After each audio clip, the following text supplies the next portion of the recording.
9 Unlikely Tales. The Cockatoucan, or Great Aunt Willoughby. Matilda's ears were red and shiny, so were her cheeks. Her hands were red too. This was because Pridmore had washed her. It was not the usual washing, which makes you clean and comfortable, but the thorough good wash, which makes you burn and smart till you wish you could be like the poor little savages who do not know anything, and run about bare in the sun, and only go into the water when they are hot. Matilda wished she could have been born in a savage tribe, instead of at Brixton. Little savages, she said, don't have their ears washed thoroughly, and they don't have new dresses that are prickly in the insides round their arms and cut them round the neck. Do they, Pridmore? But Pridmore only said, stuff and nonsense, and then she said, don't wriggle so, child, for goodness sake. Pridmore was Matilda's nursemaid. Matilda sometimes found her trying. Matilda was quite right in believing that savage children do not wear frocks that hurt. It is also true that savage children are not overwashed, overbrushed, overcombed, gloved, booted, and hatted and taken in an omnibus to Streatham to see their great Aunt Willoughby. This was intended to be Matilda's fate. Her mother had arranged it. Pridmore had prepared her for it. Matilda, knowing resistance to be vain, had submitted to it. But Destiny had not been consulted, and Destiny had plans of its own for Matilda. When the last button of Matilda's boots had been fastened, the button-hook always had a nasty temper, especially when it was hurried, and that day it bit a little piece of Matilda's leg quite spitefully. The wretched child was taken downstairs and put on a chair in the hall to wait while Pridmore popped her own things on. I shan't be a minute, said Pridmore. Matilda on fancy chair. Matilda swung her legs miserably. Try this method with one of your aunts next time she begins asking you questions, and write and tell me what she says. Matilda knew exactly what the Aunt Willoughby's questions would be, and she knew how, when they were answered, her aunt would give her a small biscuit with caraway seeds in it, and then tell her to go with Pridmore and have her hands and face washed again. Then she would be sent to walk in the garden. The garden had a gritty path and geraniums and calceolarias and lobelias in the beds. You might not pick anything. There would be minced veal at dinner, with 3-cornered bits of toast round the dish, and a tapioca pudding. Then the long afternoon with a book, a bound volume of the Potterer's Saturday Night, nasty small print, and all the stories about children who died young because they were too good for this world. Matilda wriggled wretchedly. If she had been a little less uncomfortable, she would have cried, but her new frock was too tight and prickly to let her forget it for a moment, even in tears. When Pridmore came down at last, she said, Fie for shame, what a sulky face. And Matilda said, I'm not. Oh yes you are, said Pridmore. You know you are, you don't appreciate your blessings. I wish it was your Aunt Willoughby, said Matilda. Nasty, spiteful little thing, said Pridmore, and she shook Matilda. Then Matilda tried to slap Pridmore, and the two went down the steps not at all pleased with each other. They went down the dull road to the dull omnibus, and Matilda was crying a little. Now Pridmore was a very careful person, though cross, but even the most careful persons make mistakes sometimes, and she must have taken the wrong omnibus, or this story could never have happened, and where should we all have been then? This shows you that even mistakes are sometimes valuable, so do not be hard on grown-up people if they are wrong sometimes. You know, after all, it hardly ever happens. It was a very bright green and gold omnibus, and inside the cushions were green and very soft. Matilda and her nursemaid had it all to themselves, and Matilda began to feel more comfortable, especially as she had wriggled till she had burst one of her shoulder seams and got more room for herself inside her frock. So she said, I'm sorry I was cross, pretty dear. Pridmore said, so you ought to be, but she never said she was sorry for being cross, but you must not expect grown-up people to say that. It was certainly the wrong omnibus because instead of jolting slowly along dusty streets, it went quickly and smoothly down a green lane, with flowers in the hedges and green trees overhead. Matilda was so delighted that she sat quite still, a very rare thing with her. Pridmore was reading a penny story called The Vengeance of the Lady Constantia, so she did not notice anything. I don't care, I shan't tell her, said Matilda. She'd stop the bus as likely as not. At last the bus stopped of its own accord. Pridmore put her story in her pocket and began to get out. Well, I never, she said, and got out very quickly and ran round to where the horses were. They were white horses with green harness, and their tails were very long indeed. "Hi, young man," said Pridmore to the omnibus driver, "you've brought us to the wrong place. This is Streatham Common, this is." The driver was the most beautiful omnibus driver you ever saw, and his clothes were like him in beauty. He had white silk stockings and a ruffled silk shirt of white, and his coat and breeches were green and gold. So was the three-cornered hat, which he lifted very politely when Pridmore spoke to him. "Woman and girl at cart." He waved away the eightpence. "I fear," he said kindly, "that you must have taken, by some unfortunate misunderstanding, the wrong omnibus. When does the next go back?" "The omnibus does not go back. It runs from Brixton here once a month, but it doesn't go back." "But how does it get to Brixton again, to start again, I mean?" asked Matilda. "We start a new one every time," said the driver, raising his three-cornered hat once more. "And what becomes of the old ones?" Matilda asked. "Ah," said the driver, smiling, "that depends. One never knows beforehand, things change so nowadays. Good morning. Thank you so much for your patronage. No, on no account, madam." He waved away the eightpence, which Pridmore was trying to offer him for the fare from Brixton, and drove quickly off. When they looked round them, no, this was certainly not Streatham Common. The wrong omnibus had brought them to a strange village, the neatest, sweetest, reddest, greenest, cleanest, prettiest village in the world. The houses were grouped round a village green, on which children in pretty loose frocks or smocks were playing happily. Not a tight armhole was to be seen, or even imagined in that happy spot. Matilda swelled herself out and burst 3 hooks and a bit more of the shoulder seam. The shop seemed a little queer, Matilda thought. The names somehow did not match the things that were to be sold. For instance, where it said Elias Groves, tinsmith, there were loaves and buns in the window, and the shop that had baker over the door was full of perambulators. The grocer and the wheelwright seemed to have changed names or shops or something, and Miss Skimpling, dressmaker or milliner, had her shop window full of pork and sausage meat. "What a funny, nice place," said Matilda. "I am glad we took the wrong omnibus." A little boy in a yellow smock had come up close to them. "I beg your pardon," he said very politely, "but all strangers are brought before the king at once. Please follow me." "Well, of all the impudence," said Pridmore. "Strangers, indeed, and who may you be, I should like to know?" "I," said the little boy, bowing very low, "am the Prime Minister. I know I do not look it, but appearances are deceitful. It's only for a short time. I shall probably be myself again by tomorrow." Pridmore muttered something which the little boy did not hear. Matilda caught a few words. Smacked, bed, bread and water, familiar words all of them. "If it's a game," said Matilda to the boy, "I should like to play." He frowned. "I advise you to come at once," he said, so sternly that even Pridmore was a little frightened. "His Majesty's palace is in this direction." He walked away, and Matilda made a sudden jump, dragged her hand out of Pridmore's and ran after him. So Pridmore had to follow, still grumbling. The palace stood in a great green park dotted with white-flowered May bushes. It was not at all like an English palace, St. James's or Buckingham Palace, for instance, because it was very beautiful and very clean. When they got in they saw that the palace was hung with green silk. The footmen had green and gold liveries, and all the courtiers' clothes were the same colors. Matilda and Pridmore had to wait a few moments, while the king changed his scepter and put on a clean crown, and then they were shown into the audience chamber. The king came to meet them. "It is kind of you to have come so far," he said. "Of course you'll stay at the palace." He looked anxiously at Matilda. "Are you quite comfortable, my dear?" he asked doubtfully. Matilda was very truthful for a girl. "No," she said, "my frock cuts me round the arms."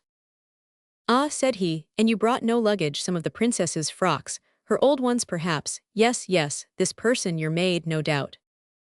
A loud laugh rang suddenly through the hall. The king looked uneasily round, as though he expected something to happen, but nothing seemed likely to occur. "Yes," said Matilda, "Pridmore is, oh dear." For before her eyes, she saw an awful change taking place in Pridmore. In an instant, all that was left of the original Pridmore were the boots and the hem of her skirt. The top part of her had changed into painted iron and glass, and even as Matilda looked the bit of skirt. The king looking at Pridmore's transformation. The top part of Pridmore turned into painted iron and glass. "Oh, my poor child," said the king, "your maid has turned into an automatic machine." It was too true. The maid had turned into a machine, such as those which you see in a railway station. Greedy, grasping things which take your pennies and give you next to nothing in chocolate and no change. But there was no chocolate to be seen through the glass of the machine that once had been Pridmore, only little rolls of paper. The king silently handed some pennies to Matilda. She dropped one into the machine and pulled out the little drawer. There was a scroll of paper. Matilda opened it and read. "Don't be tiresome." She tried again, this time it was. "If you don't give over, I'll tell your ma first thing when she comes home." The next was, "Go along with you do, always worrying." So then Matilda knew. "Yes," said the king sadly, "I fear there's no doubt about it. Your maid has turned into an automatic nagging machine. Never mind, my dear, she'll be all right tomorrow." "I like her best like this, thank you," said Matilda quickly. "I needn't put in any more pennies, you see."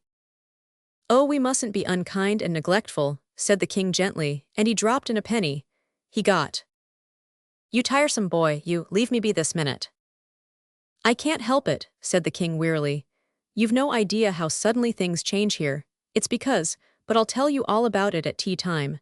Go with nurse now, my dear, and see if any of the princess's frocks will fit you." Then a nice, kind, cuddly nurse led Matilda away to the princess's apartments, and took off the stiff frock that hurt, and put on a green silk gown, as soft as birds' breasts, and Matilda kissed her for sheer joy at being so comfortable. "And now, dearie," said the nurse, "you'd like to see the princess, wouldn't you? Take care you don't hurt yourself with her, she's rather sharp." Matilda did not understand this then. Afterwards she did. Girl in garden looking at thin, tall princess. The princess was like 1.5 yards of white tape. The nurse took her through many marble corridors and up and down many marble steps, and at last they came to a garden full of white roses, and in the middle of it, on a green satin-covered eiderdown, as big as a feather bed, sat the princess in a white gown. She got up when Matilda came towards her, and it was like seeing 1.5 yards of white tape stand up on one end and bow, 1.5 yards of broad white tape, of course. But what is considered broad for tape is very narrow indeed for princesses. "How are you?" said Matilda, who had been taught manners. "Very slim indeed, thank you," said the princess. And she was. Her face was so white and thin that it looked as though it were made of an oyster shell. Her hands were thin and white, and her fingers reminded Matilda of fish bones. Her hair and eyes were black, and Matilda thought she might have been pretty if she had been fatter. When she shook hands with Matilda, her bony fingers hurt quite hard. The princess seemed pleased to see her visitor, and invited her to sit with her highness on the satin cushion. "I have to be very careful or I should break," said she. "That's why the cushion is so soft, and I can't play many games for fear of accidents. Do you know any sitting-down games?"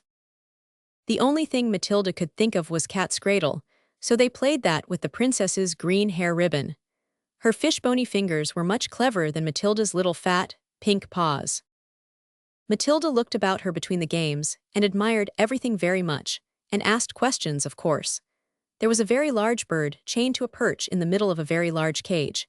Indeed, the cage was so big that it took up all one side of the rose garden. The bird had a yellow crest, like a cockatoo, and a very large bill like a toucan. If you do not know what a toucan is, you do not deserve ever to go to the zoological gardens again. "What is that bird?" asked Matilda. "Oh," said the princess, "that's my pet cockatoucan, he's very valuable. If he were to die or be stolen, the green land would wither up and grow like New Cross or Islington." "How horrible," said Matilda.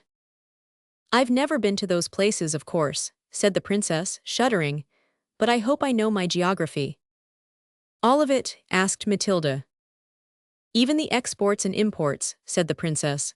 "Goodbye, I'm so thin I have to rest a good deal or I should wear myself out. Nurse, take her away." So nurse took her away to a wonderful room, where she amused herself till tea time with all the kind of toys that you see and want in the shop when someone is buying you a box of bricks or a puzzle map. The kind of toys you never get because they are so expensive. Matilda had tea with the king. He was full of true politeness and treated Matilda exactly as though she had been grown up, so that she was extremely happy and behaved beautifully. The king told her all his troubles. "You see," he began, "what a pretty place my green land was once. It has points even now.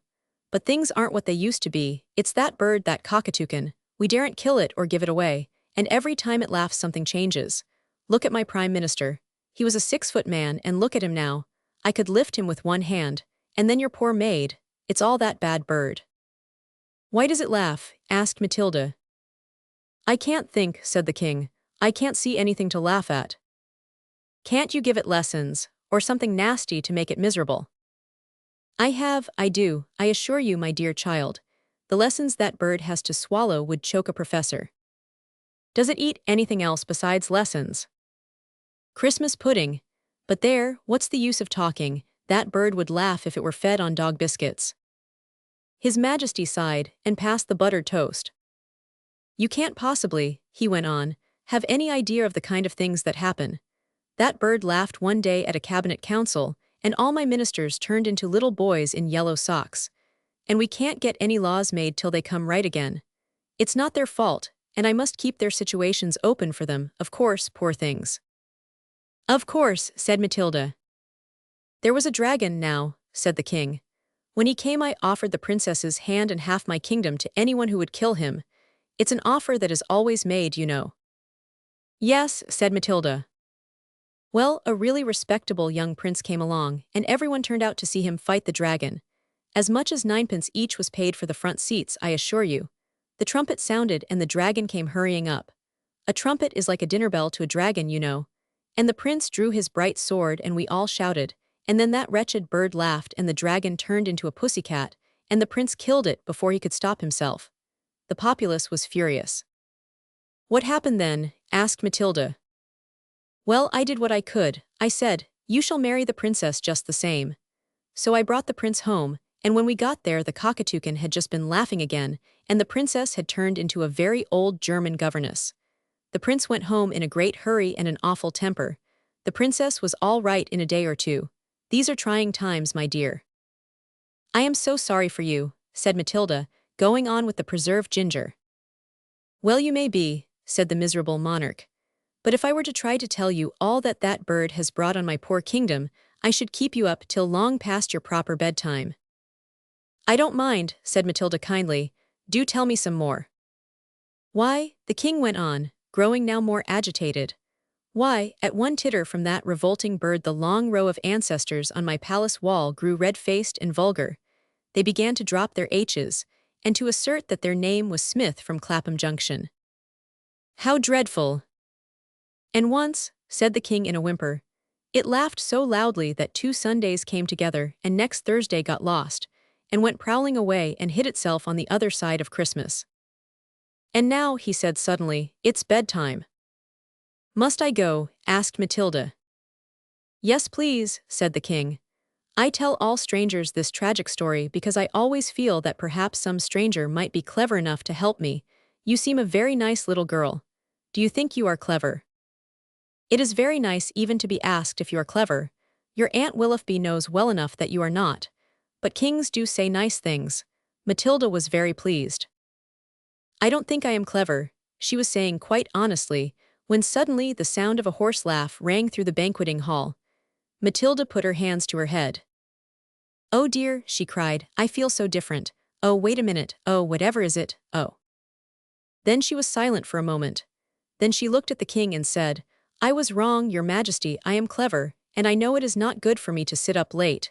Good night. Thank you so much for your nice party. In the morning I think I shall be clever enough to help you, unless the bird laughs me back into the other kind of Matilda." But in the morning Matilda's head felt strangely clear. Only when she came down to breakfast full of plans for helping the king, she found that the cockatoucan must have laughed in the night, for the beautiful palace had turned into a butcher's shop, and the king, who was too wise to fight against fate, had tucked up his royal robes, and was busy in the shop weighing out 6 ounces of the best mutton chops for a child with a basket. "I don't know how ever you can help me now," he said, despairingly. "As long as the palace stays like this, it's no use trying to go on with being a king or anything. I can only try to be a good butcher. You shall keep the accounts if you like, till that bird laughs me back into my palace again." So the king settled down to business, respected by his subjects, who had all, since the coming of the cockatoucan, had their little ups and downs. And Matilda kept the books and wrote out the bills, and really they were both rather happy. Pridmore, disguised as the automatic machine, stood in the shop and attracted many customers. They used to bring their children, and make the poor innocents put their pennies in, and then read Pridmore's good advice. Some parents are so harsh. And the princess sat in the back garden with the cockatoucan, and Matilda played with her every afternoon. But one day, as the king was driving through another kingdom, the king of that kingdom looked out of one of his palace windows, and king sitting on top tall ladder held up by 4 men, overlooking his vast army. The king sent his army, and the enemy were crushed. The butcher king did not mind this, because it was true, however rude. But when the other king called out, "What price cat's meat?" the king was very angry indeed, because the meat he sold was always of the best quality.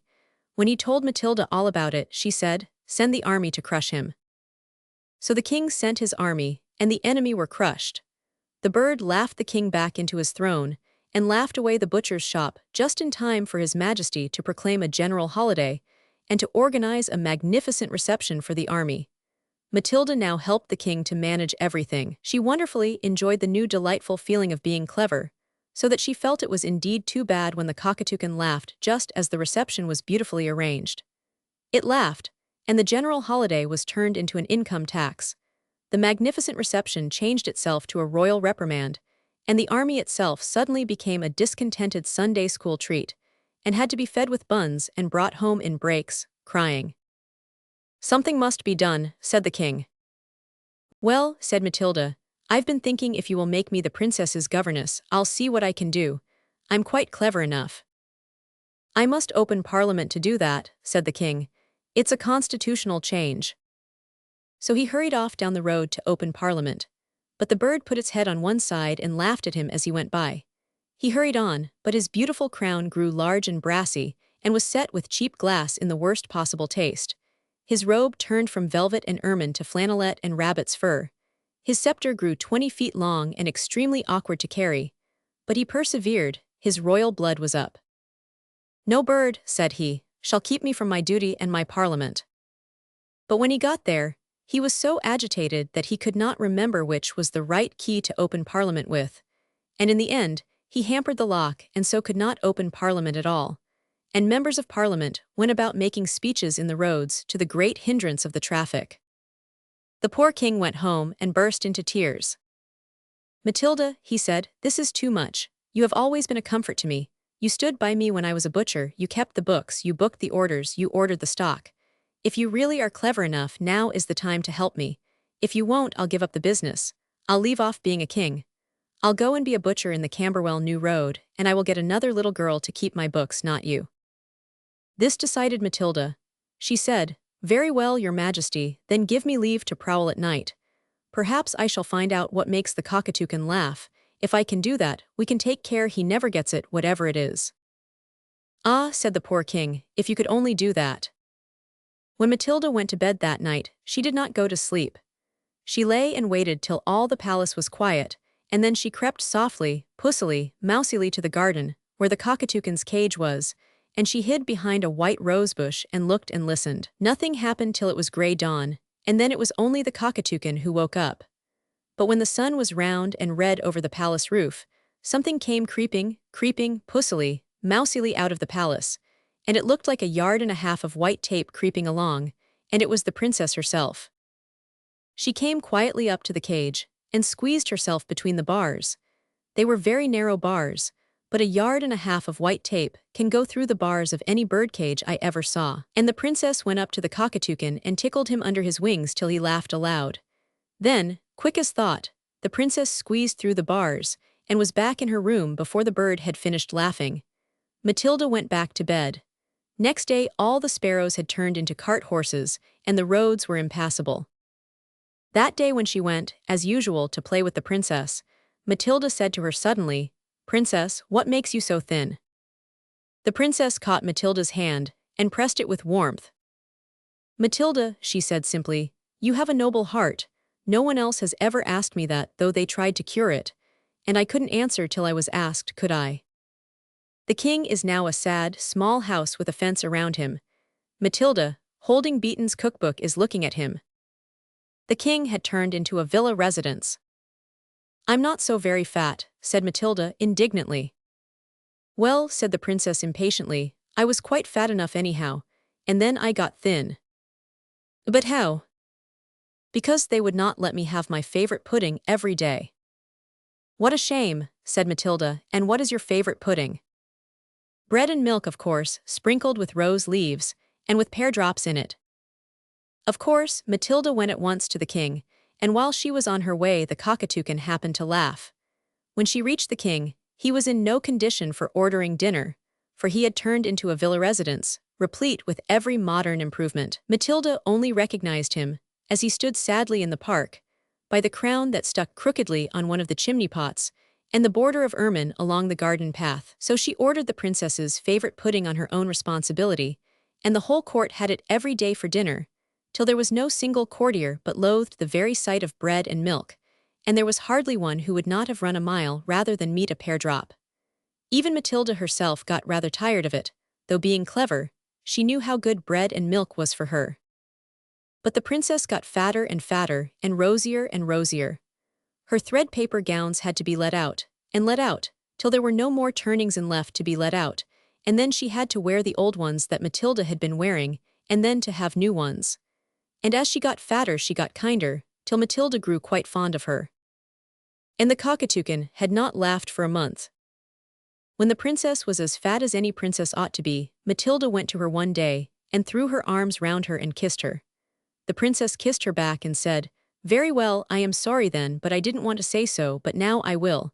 And the cockatoucan never laughs except when he's tickled. So there, he hates to laugh. "And you won't do it again," said Matilda, "will you?"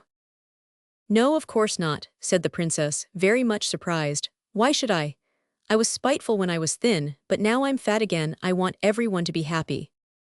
"But how can anyone be happy?" asked Matilda severely, "when everyone is turned into something they weren't meant to be. There's your dear father, he's a desirable villa. The prime minister was a little boy, and he got back again, and now he's turned into a comic opera. Half the palace housemaids are breakers, dashing themselves against the palace crockery. The navy, to a man, are changed to French poodles, and the army to German sausages. Your favorite nurse is now a flourishing steam laundry, and I, alas, am too clever by half. Can't that horrible bird do anything to put us all right again?" "No," said the princess, dissolved in tears at this awful picture. "He told me once himself that when he laughed he could only change one or two things at once, and then, as often as not, it turned out to be something he didn't expect.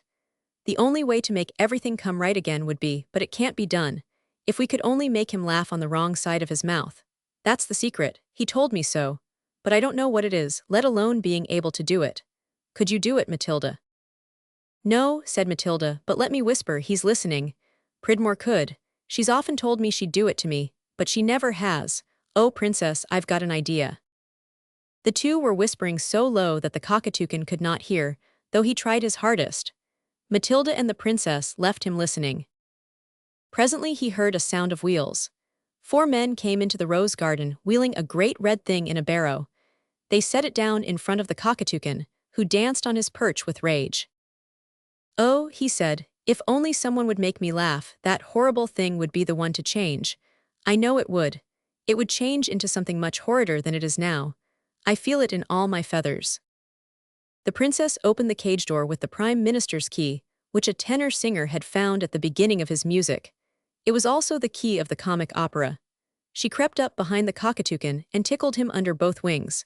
He fixed his baleful eye on the red automatic machine and laughed long and loud. He saw the red eye. Parrot in cage, looking at 2 men pulling a thing in a cart. 4 men came wheeling a great red thing on a barrow. "Nice manners," said she to the cockatoucan. "What are you laughing at, I should like to know? I'll make you laugh on the wrong side of your mouth, my fine fellow."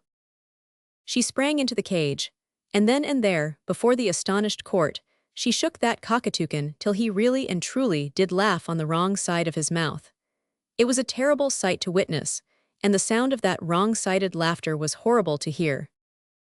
But instantly all the things changed back as if by magic to what they had been before. The laundry became a nurse, the villa became a king, the other people were just what they had been before, and all Matilda's wonderful cleverness went out like the snuff of a candle. The cockatoucan himself fell in two.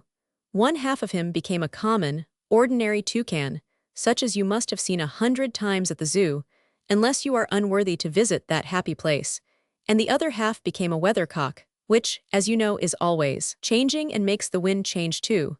So he has not quite lost his old power. Only now he is in halves, any power he may have has to be used without laughing. The poor, broken cockatoucan, like King You-Know-Who in English history, has never since that sad day smiled again.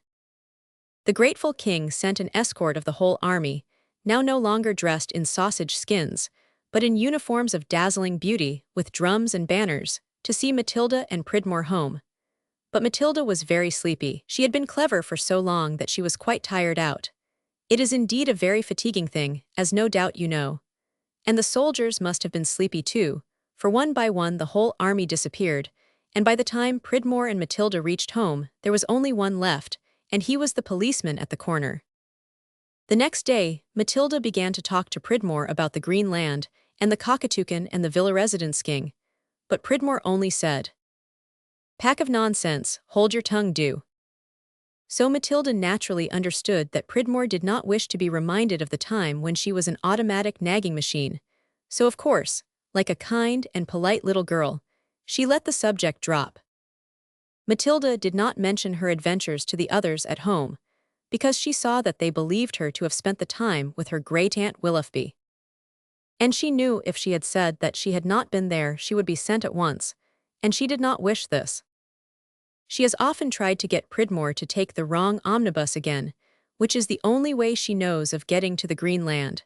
But only once has she been successful, and then the omnibus did not go to the Green Land at all, but to the Elephant and Castle. But no little girl ought to expect to go to the Green Land more than once in a lifetime.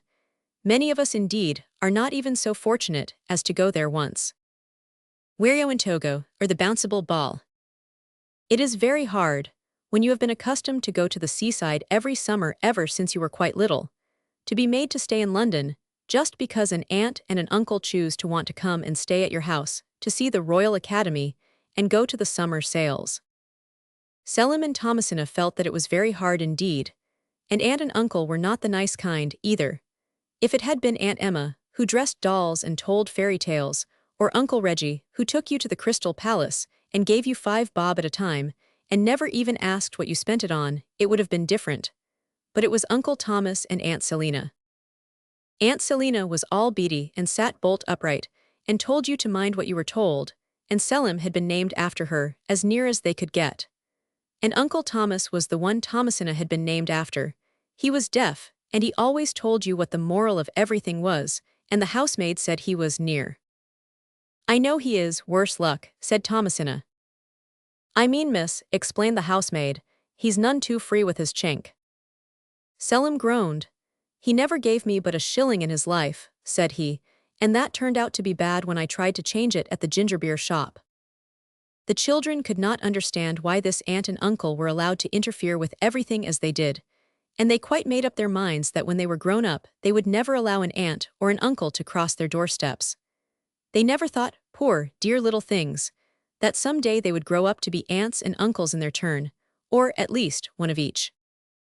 It was very hot in London that year. The pavement was like hot pie, and the asphalt was like hot pudding, and there was a curious wind that collected dust and straw and dirty paper, and then got tired of its collection, and threw it away in respectable people's areas and front gardens. The blind in the nursery had never been fixed up since the day when the children took it down to make a drop scene for a play they were going to write and never did. So the hot afternoon sun came burning in through the window, and the children got hotter and hotter, and crosser, till at last Selim slapped Thomasina's arms till she cried, and Thomasina kicked Selim's legs till he screamed. Then they sat down in different corners of the nursery and cried, and called each other names, and said they wished they were dead. This is very naughty indeed, as of course you know, but you must remember how hot it was.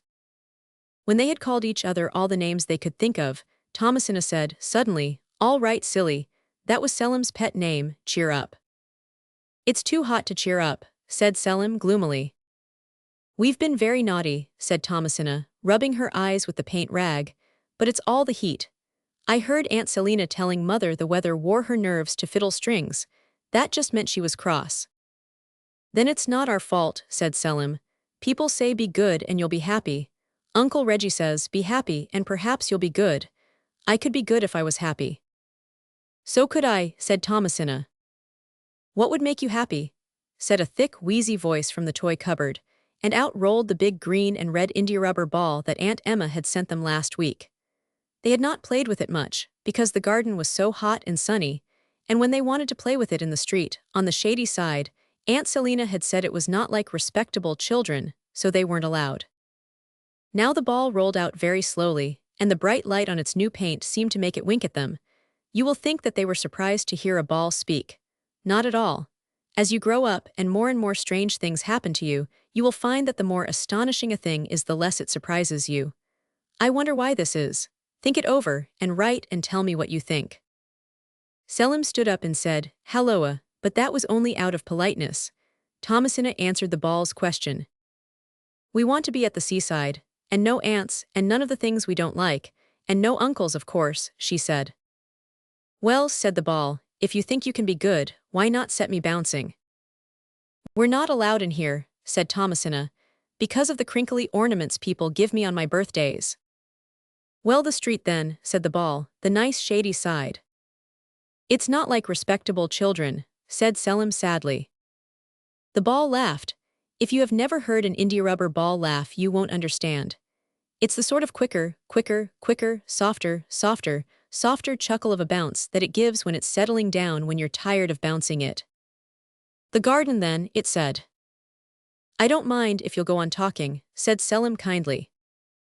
So they took the ball down into the garden and began to bounce it in the sun, on the dry, yellowy grass of the lawn. Come on, said the ball, you do like me. What, said the children. Why do like I do bounce, said the ball, that's right, higher. For then and there, the two children had begun bouncing, as if their feet were India rubber balls, and you have no idea what a delicious sensation that gives you. Higher, cried the green and red ball, bouncing excitedly. Now follow me higher, and off it bounced down the blackened gravel of the path, and the children bounced after it, shrieking with delight at the new feeling. They bounced over the wall, all three of them, and the children looked back just in time to see Uncle Thomas tapping at the window and saying, Don't. You have not the least idea how glorious it is to feel full of bounceableness. So that, instead of dragging one foot after the other, as you do when you feel tired or naughty, you bounce along, and every time your feet touch the ground you bounce higher, and all without taking any trouble or tiring yourself. You have perhaps heard of the Greek gentleman who got new strength every time he fell down. His name was Aunt O's, and I believe he was an India rubber ball, green on one side where he touched the earth, and red on the other where he felt the sun. But enough of classical research. Thomasina and Selim bounced away, following the bounceable ball. They went over fences and walls, and through parched, dry gardens and burning hot streets. They passed the region where fields of cabbages and rows of yellow brick cottages mark the division between London and the suburbs. They bounced through the suburbs, dusty and neat, with geraniums in the front gardens, and all the blinds pulled halfway down. And then the lamp posts in the road got fewer and fewer, and the fields got greener and the hedges thicker. It was real, true country, with lanes instead of roads. And down the lanes the green and red ball went bouncing, and the children after it. Thomasina in her white, starched frock, very prickly round the neck, and Selim in his everyday sailor suit, a little tight under the arms. His Sunday one was a size larger. No one seemed to notice them, but they noticed, and pitied the children who were being taken for a walk in the gritty suburban roads. Where are we going? They asked the ball, and it answered with a sparkling green and red smile. To the most delightful place in the world. What's it called? Asked Selim. It's called Where You Want to Go to, the ball answered, and on they went. It was a wonderful journey, up and down, looking through the hedges and over them, looking in at the doors of cottages, and then in at the top windows, up and down, bounce. And at last they came to the sea. And the bouncing ball said, Here you are, now be good, for there's nothing here but the things that make people happy. And with that he curled himself up like a ball in the shadow of a wet seaweedy rock, and went to sleep, for he was tired out with his long journey. The children stopped bouncing and looked about them. "Oh, Tommy," said Selim, bouncing after the ball under a train bridge with the sign, "Frequent trains during the year, City and West End, longest route to London Bridge." They bounced through the suburbs. "Oh, silly," said Thomasina. And well they might. In the place to which the ball had brought them was all that your fancy can possibly paint, and a great deal more beside. The children feel exactly as you do when you've had the long, hot, dirty train journey, and everyone has been so cross about the boxes and the little brown portmanteau that was left behind at the junction. And then, when you get to your lodgings, you are told that you may run down and have a look at the sea if you're back by tea time, and mother and nurse will unpack.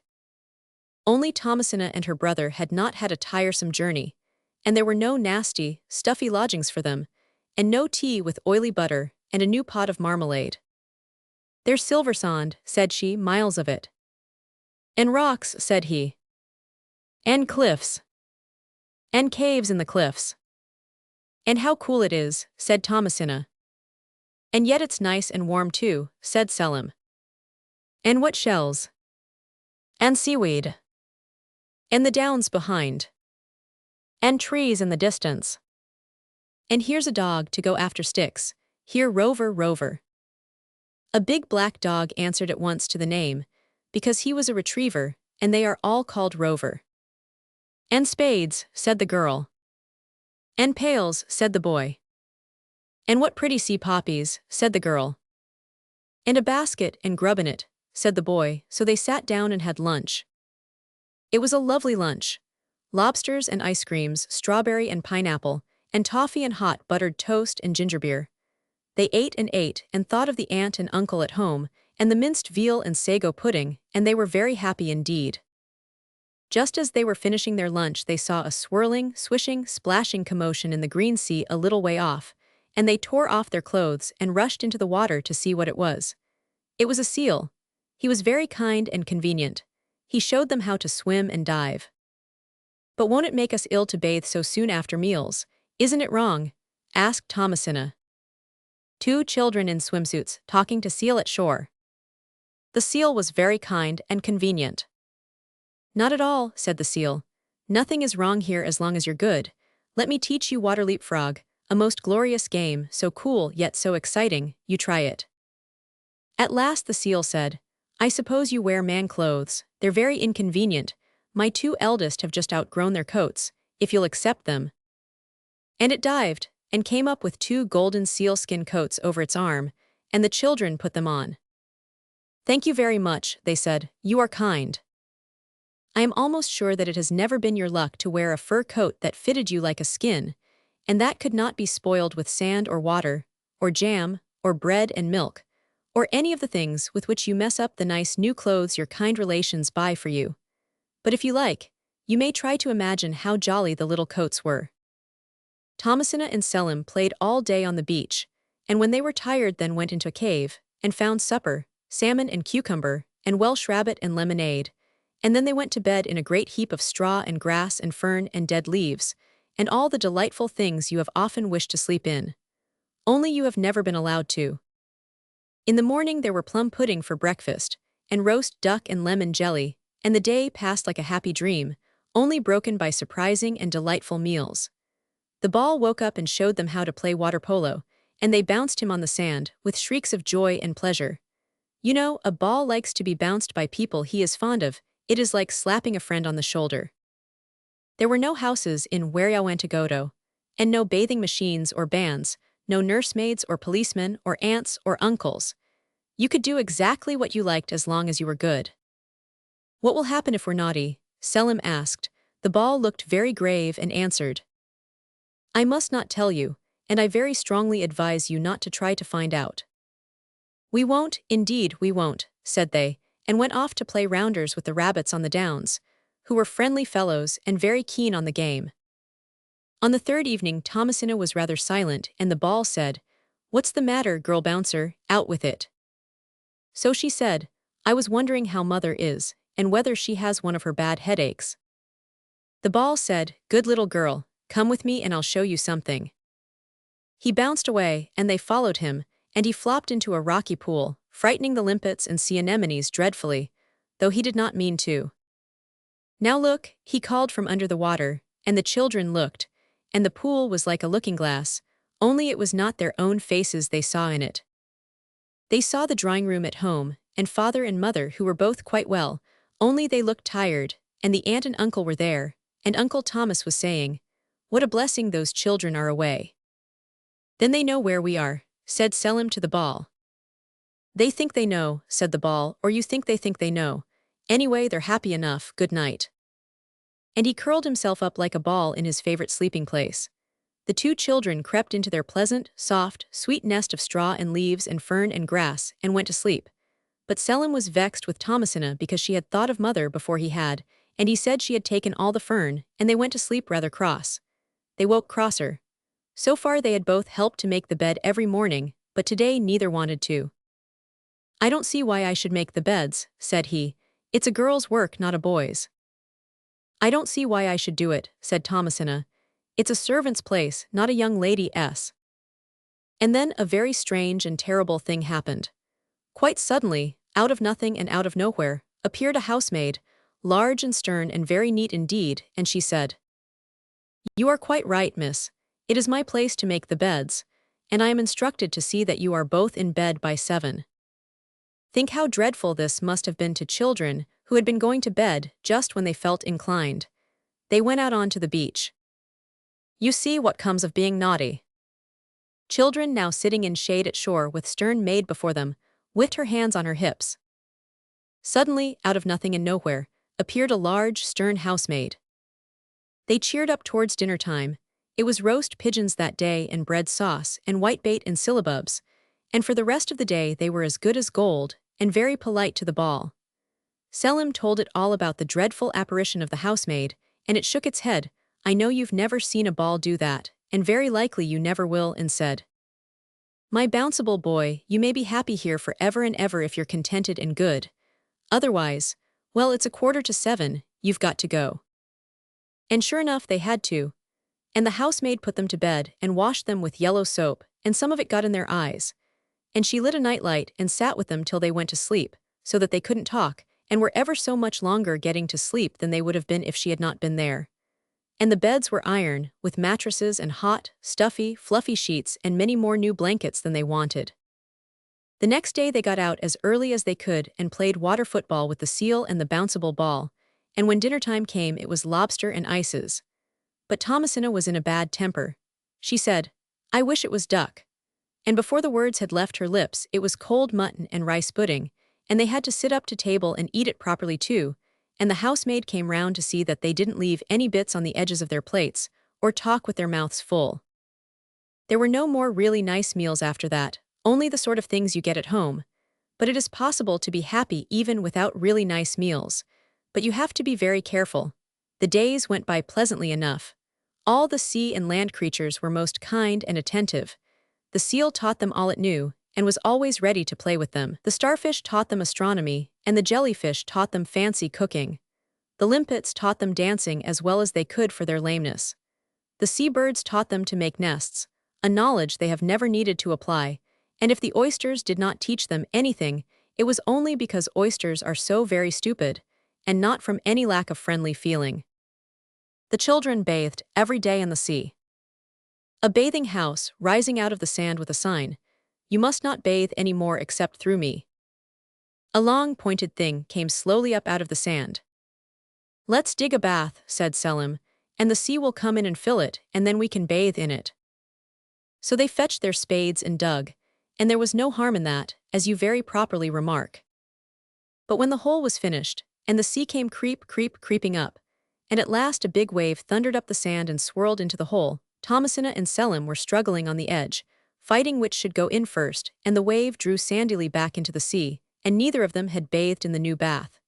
And now it was all wet and sandy, and its nice sharp edges rounded off and much shallower. And as they looked at it angrily, the sandy bottom of the bath stirred and shifted and rose up, as if some great sea beast were heaving underneath with his broad back. The wet sand slipped back in slabs at each side, and a long pointed thing like a thin cow's back came slowly up. It showed broader and broader, and presently the flakes of wet sand were dropping heavily off the top of a brand-new bathing machine that stood on the sand over where their bath had been. "Well," said Selim, "we've done it this time." They certainly had, for on the door of the bathing machine was painted, "You must not bathe any more except through me." So there was no more running into the sea just when and how they liked. They had to use the bathing machine, and it smelt of stale salt water and other people's wet towels. After this, the children did not seem to care so much about the seaside, and they played more on the downs, where the rabbits were very kind and hospitable, and in the woods, where all sorts of beautiful flowers grew wild, and there was nobody to say, "Do," when you picked them. The children thought of what Uncle Thomas would have said if he had been there, and they were very, very happy. But one day Thomasina had pulled a lot of white convolvulus and some pink geraniums and calceolarias, the kind you are never allowed to pick at home, and she had made a wreath of them and put it on her head. Then Selim said, "You are silly, you look like a bank holiday." And his sister said, "I can't help it. They'd look lovely on a hat if they were only artificial. I wish I had a hat." And she had a large stiff hat that hurt her head just where the elastic was sewn on, and she had her stiff white frock that scratched, her tiresome underclothing, all of it, and stockings and heavy boots. And Selim had his sailor suit, the everyday one that was too tight in the arms, and they had to wear them always, and their fur coats were taken away. They went sadly, all stiff and uncomfortable, and told the bounceable ball. It looked very grave, and great tears of salt water rolled down its red and green cheeks as it sat by the wet, seaweed-covered rock. "Oh, you silly children," it said, "haven't you been warned enough? You've everything a reasonable child could wish for, can't you be contented?" "Of course we can," they said, and so they were for a day and a half. And then it wasn't exactly discontent, but real naughtiness that brought them to grief. They were playing on the downs by the edge of the wood under the heliotrope tree. A hedge of camellia bushes cast a pleasant shadow, and out in the open sunlight on the downs the orchids grew like daisies, and the carnations like buttercups. All about was that kind of turf on which the gardener does not like you to play, and they had pulled armfuls of lemon verbena and made a bed of it. But Selim's blouse was tight under the arms. So when Thomasina said, "Oh, silly dear, how beautiful it is, just like fairyland," he said, "Silly yourself, there's no such thing as fairyland." Just then a fairy, with little bright wings the color of a peacock's tail, fluttered across the path and settled on a magnolia flower. "Oh, silly darling," cried Thomasina, "it is fairyland and there's a fairy, such a beautiful dear. Look, there she goes." But Selim would not look, he turned over and hid his eyes. "There's no such thing as fairyland, I tell you," he grunted, "and I don't believe in fairies." And then, quite suddenly and very horribly, the fairy turned into a policeman, because everyone knows there are such things as policemen, and anyone can believe in them. And all the rare and beautiful flowers. Children now fully dressed building a sandcastle, while a policeman struts by. It is difficult to play when anyone is watching you, especially a policeman. "Oh, you naughty, silly children," said the bounceable ball, turning red with anger, except in the part where he was green with disgust. "It makes me bounce with rage to see how you've thrown away your chances, and what a seaside resort you're making of Wariawantagoto." And he did bounce, angrily, up and down the beach till the housemaid looked out of the cave and told the children not to be so noisy, and the policeman called out, "Now then, move along there, move along, you're obstructing of the traffic. And now, I have something to tell you which you will find it hard to make any excuses for. I can't make any myself. I can only ask you to remember how hard it is to be even moderately good, and how easy it is to be extremely naughty." When the bounceable ball stopped bouncing, Selim said, "I wonder what makes him bounce." "Oh no, do," cried Thomasina, for she had heard her brother wonder that about balls before, and she knew all too well what it ended in. "Oh don't," she said. "Oh silly, he brought us here, he's been so kind." But Selim said, "Nonsense, balls can't feel, and it will be almost as good to play with after I've looked inside it." And then, before Thomasina could prevent him, he pulled out the knife Uncle Reggie gave him last holiday but one, and catching the ball up, he plunged the knife into its side. The bounceable ball uttered one whiffing squeak of pain and grief.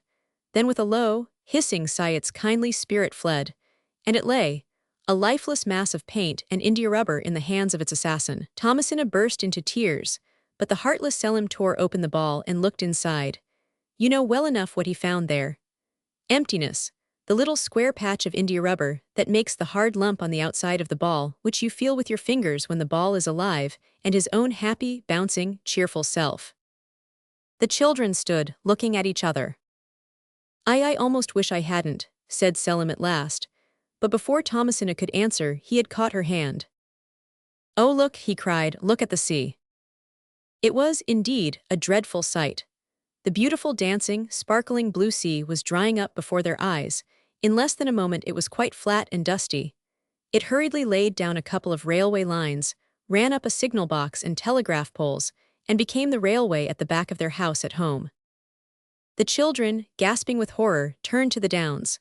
From them tall, yellow brick houses were rising, as if drawn up by an invisible hand. Just as treacle does in cold weather if you put your 5 fingers in and pulled them up. But of course, you are never allowed to do this. The beach got hard, it was a pavement. The green downs turned gray, they were slate roofs, and Thomasina and Selim found themselves at the iron gate of their own number in the terrace, and there was Uncle Thomas at the window knocking for them to come in, and Aunt Selina calling out to them how far from respectable it was to play in the streets. They were sent to bed at once. That was Aunt Selina's suggestion, and Uncle Thomas arranged that they should have only dry bread for tea. Selim and Thomasina have never seen Wariawanagoto again, nor the bounceable ball, not even his poor body, and they don't deserve to either. Of course, Thomasina was not so much to blame as Selim, but she was punished just the same. I can't help that. This is really the worst of being naughty. You not only have to suffer for it yourself, but someone else always has to suffer too, generally the person who loves you best. You are intelligent children, and I will not insult you with a moral. I am not Uncle Thomas, nor will I ask you to remember what I have told you. I am not Aunt Selina. The Blue Mountain. Tony was young Tony, and old Tony was his grandfather. This story is about young Tony, and no human being believes a word of it, unless young Tony does. Tony was born in the town of Antioch. This is not the same Antioch that you read about in history, but quite a different place. It was a place where nearly everyone was very dark as to the complexion, and rather short as to the temper and figure. People who were fair in the face and easy in the temper were not thought much of in Antioch. When Tony's mother saw that her baby was as fair as a daffodil, and as good as gold, and laughed all day, she said, oh dear, I suppose he takes after his grandfather, he is not in the least like my family," and the matter annoyed her so much that she died. Then there was only old Tony left to look after young Tony, because his father had been killed in the wars, only a few weeks before. The people of Antioch were always fighting the neighboring tribes, red-faced savages who deserved no better fate than to be killed only, of course. Sometimes a few Antiochians had to be killed too, because that is part of the game, and if there were no danger, there would be no glory, would there? Little Tony's hair remained yellow, and his habit of laughing grew with his years, and he learned his lessons, and he learned his play. He was excellent company, and if it had not been for the yellowness of his hair and the gentleness of his nature, he would have been quite popular among his schoolmates. His grandfather called him gentle, but the people of Antioch called him lazy, for they, as I said, were very black and generally angry. They scurried up and down in their rocky little city, and always they seemed to be driven by most urgent affairs, hurrying to keep important appointments. They ran about all day long, attending to their business, and hardly stopping even for their dinner or their tea, and no one ever saw any of them asleep. Why is it, grandfather, young Tony? Grumpy people rushing up and down street. The people of Antioch were always in a hurry and generally angry. It is the great heart of the nation, my boy, said old Tony. It cannot be still. It is in the breed, you know, they can't help it. They are all alike too, except you and me. Why, bless your heart, look at the king. He is more in a hurry than all the rest, and more noble and active, bless him. The old man ended his speech in quite a different voice from the one he had begun with. This was because he suddenly caught the glitter of the king's crown as the monarch popped round the corner. The king of Antioch was always in a hurry, always running somewhere or other. Consequently, he was seldom on his throne, and his loyal subjects had to look out very sharply, for he was always sure to be where they least expected him. You may think that they could have got over this little difficulty by always looking for the king where they least expected him, but if you try this simple experiment for yourself with your governess or tutor, or even your nurse, I think you will find that it is not so easy as it looks. "Ha," said the king, standing in the doorway and laughing cheerfully. "Talking treason, eh? Well, you know what the punishment for that is. Pinching with black pincers, you know, till you don't feel the pinching anymore." "Aha, your majesty always has such a pleasant way with you," said old Tony politely. And young Tony decided that, when he grew up, he would try not to have any pleasant ways at all. The king rustled quickly round the little house, and looked at everything: dresser, chairs, plates, and pots. He was sorry that there was nothing that he could find fault with, so he said, "Beware of luxury," and hurried off to make his presence felt in some other humble home. There was no pride about King Anthony Roman 23. He just dropped in without an invitation and took his subjects as he found them. "King Anthony Roman 23 is the noblest of monarchs," said old Tony, as he and his grandson sat down to their plain supper. "It's all right, grandfather, he is quite gone, he's not listening for a wonder," said young Tony.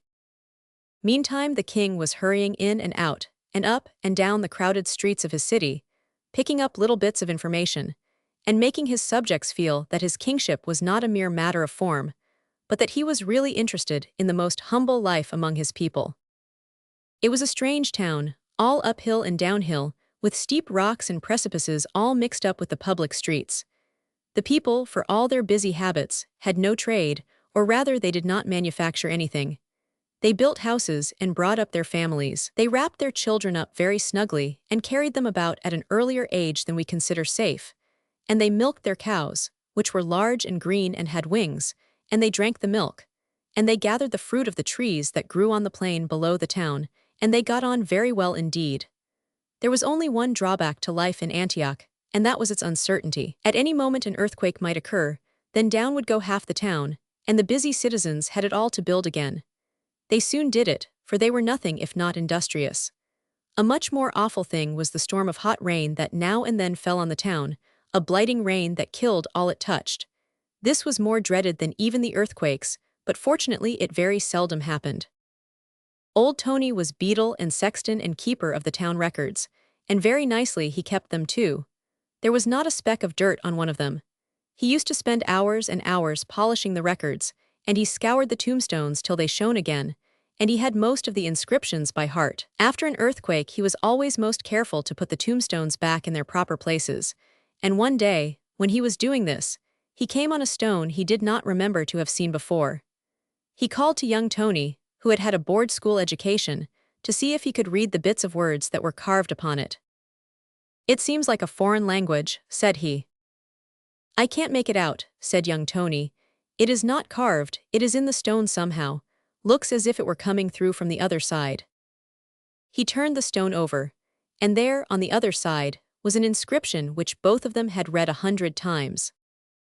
"Here lies Henry Birkbeck, magician to the Institute. However humble he seems to you, his last foretelling is going to come true. P.S. You see if it does." "Dear me," said old Tony. "Poor old Henry Birkbeck, it seems like yesterday. Yes, he was very respectable, but only in a small way of business. A magician he was by trade, but no one thought much of him, except perhaps the king, and he never gave him a lift. He used to do things with eggs and a hat. He broke the eggs as often as not. And the goldfish and handkerchief he hardly ever brought off." Old Tony began to lay down the tombstone, but young Tony held it up with one hand and tried to scrape the back of it with the other. "There's something here," he said. "Let's set it upright instead of laying it down, and I will scrub it and see what the letters are. Poor old Mr. Birkbeck, I wonder what his last foretelling was. Was he good at prophesying, grandfather?" "Not a bit," said the sexton, and to do him justice he almost gave it up in his later years. You see, people laughed at him so because the things that he foretold never happened. Towards the end he grew very feeble, hardly prophesied a single prophecy from one year's end to another. Sometimes he would say, "I should not wonder if it rained before Sunday," but then he never wondered at anything. He was a calm old man, was poor Henry. It took a good deal to astonish him. Young Tony tried to interest his boy friends in the back of poor old Henry Birkbeck's tombstone, but nobody cared. They were all in too much of a hurry to care for an occupation so slow as cleaning tombstones, but Tony worked away perseveringly. He cleaned it with soap, and he cleaned it with soda, with brick dust and vinegar, with rotten stone and wash leather, with patience and elbow grease, and the last two, as you know, will clean almost anything. So after a time a few letters began to show distinctly here and there, and presently Tony found he could read whole words. There was milk and mountain, and a word that looked like jilk, only of course it could not be that. And the last word of all was rain, and the second word of all was Tony. "It must be something to do with me," said young Tony, "because of my name being in it." "It must have something to do with the king," said old Tony, "because it says rain, so you'd better cut off to the palace and look sharp about it, or His Majesty will know the reason why." So Tony looked sharp about it, and got to the palace in less than 5 minutes. For a wonder, the king was not engaged in dropping in on his subjects, but was on his throne amid his fussy black courtiers, who were all busy trying to make themselves as small as they could. This was because the king was very short, though he did not like to say so. He always had himself described in the census, and the palace reports as a powerful man of middle height, though he was nowhere near the middle height, and no more powerful than other people. "Well, boy," said King Anthony Roman 23, "what have you come here for?" "There is a prophecy," said Tony.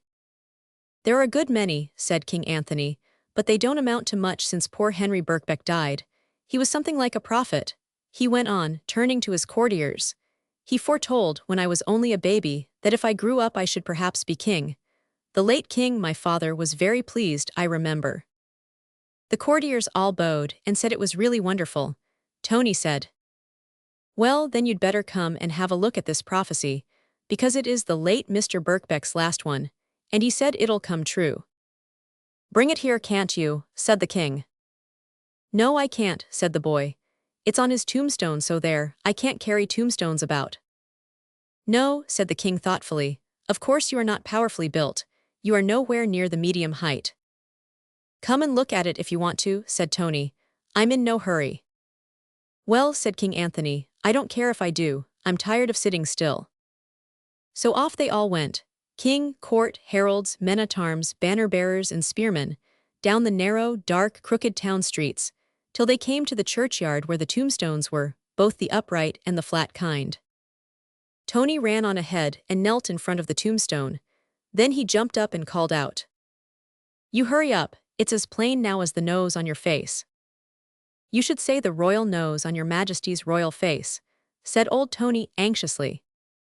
But the king was too interested to care about even his subjects' manners. King and everyone striding down street. Off they all went, king, court and men-at-arms. He came up to the tombstone, and on it he read, and Tony read, and all the courtiers read. "When Tony drinks the blue mountain's milk, he shall wear a Sunday suit of silk. He shall be tallest in all the land, and hold the town under his command. He shall have greatness, and we shall have grain. Soon may it happen, and long may he reign. Hurrah! H.T. Birkbeck." The king read this and said, "Well, I never." And all the courtiers said the same. "Tony means me," said the king. The courtiers said that of course it did. "I am King Tony Roman 23, said he. And the courtiers said of course he was. They all spoke at once like a chorus. "I was christened Anthony, of course," His restless Majesty went on, fidgeting with his gold collar, "but I know that my subjects have always spoken of me behind my back by the endearing diminutive." The courtiers assured the king that this was so. "I suppose there's no one else called Tony." The king turned a threatening glance on the crowd, and everyone hastened to say no, there was. But old Tony turned extremely pale, and hurrying into the vestry, he tampered with the register of births, and altered his own name to Sidney Cecil Ernest Watchett. But young Tony spoke up. "My name is Tony," said he. "Oh, is it?" said His Majesty. "We'll soon see about that. Guards, seize him. Now what is your name?" "Tony," said he. "Your name is not Tony," said the king. "Your name is—" He could not think of a name at the moment, so he stopped. Tony said, "My name is Tony." "Take him to the Parliament House," said the king, beside himself with rage. "Give him a taste of the mace." And Tony tasted the mace and was stamped on by the Great Seal, who was very fierce and lived in a cage at the Parliament House, until he was stiff and sore and sorry enough to be glad to say that his name was anything the king liked, except Tony, which of course it never, never could have been. He admitted at last that his name was William Waterbury Watchet, and was discharged with a caution. Seal in robe and wig sitting on Tony. Tony was stamped on by the Great Seal, who was very fierce. "But my name is Tony after all," he said to himself as he went home, full of sad memories of the mace and the Great Seal.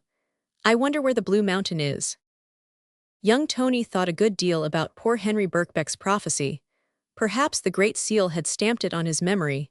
Anyway, he could not forget it, and all the next day he was wandering about on the steep edge of the town, looking out over the landscape below. It was not an interesting landscape. All round the brown hill where the town was lay the vast forests of green trees, something like bamboos, whose fruit the people ate. And beyond that one could see the beginnings of a still larger forest, where none of the people of Antioch had ever dared to go, the forest, whose leaves were 100 times as big as the king himself, and the trunks of the trees as big as whole countries. Above all was the blue sky, but look as Tony would, he could see no blue mountain. Then suddenly he saw the largest forest shake and shiver, its enormous leaves swaying this way and that. "It must be an earthquake," said Tony, trembling, but he did not run away, and his valor was rewarded as valor deserves to be. The next moment the vast branches of the enormous forest parted, and a giant figure came out into the forest of bamboo-like trees. It was a figure more gigantic than Tony had ever imagined possible. It had long yellow hair. In its hand it carried a great white bowl, big enough to float a navy in. If such an expression did not sound rather silly, I should say that this figure gave Tony the idea of a little girl giant. It sat down among the bamboo forest, crushing millions of trees as it sat. With a spoon twice the length of the king's banqueting hall, it began to eat out of the tremendous basin. Tony saw great lumps, like blocks of soft marble, balanced on the vast spoon, and he knew that the giant little girl was eating giant bread and milk. And she wore a giant frock, and the frock was blue. Then Tony understood. This was the Blue Mountain, and in that big sea of a basin there was milk, the Blue Mountain's milk. Tony stood still for a moment, then turned and ran as hard as he could straight into the royal presence.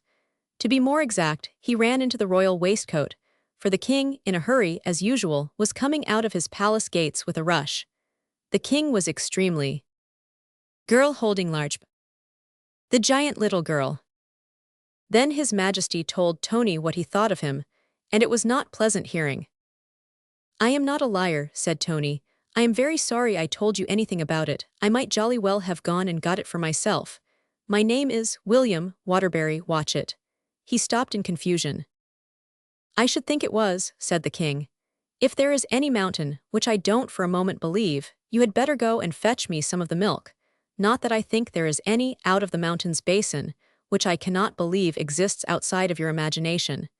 If you bring it to this address, you will be suitably rewarded." "All right," said Tony. "Shall I fetch it in a jug, or will they lend me a can?" "I will lend you my mug," said the king, "and mind you bring it back full." So Tony took the mug. It had, for a good little king, a present from Antwerp on it, and he kissed his grandfather and started off on his long, perilous journey. "I suppose he will give me a reward if I get it," he thought, "and if not, well, it's an adventure anyway." He passed through the crowded streets, where everyone was rushing about in the usual frantic haste, and out at the town gates, and down the road into the forest. The trunks of the trees towered tall and straight above, and a subdued green light shone all about him.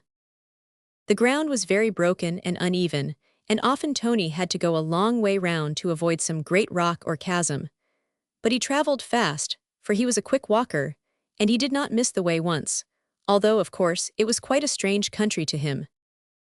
There had been evening classes at his school to teach the boys the art of finding their way in strange places, and Tony had attended all the lectures and taken notice as well as notes. And now, he was able to practice what he had learned, and he was glad he had not wasted his time in drawing pictures of the masters, or playing nibs with the boys next him, and throwing ink pellets at more studious boys. But the journey was longer than he expected, and the mug was rather in his way. He was very much afraid of breaking that mug. It is an awkward thing to break a mug with a present for a good king on it. It is so difficult to replace.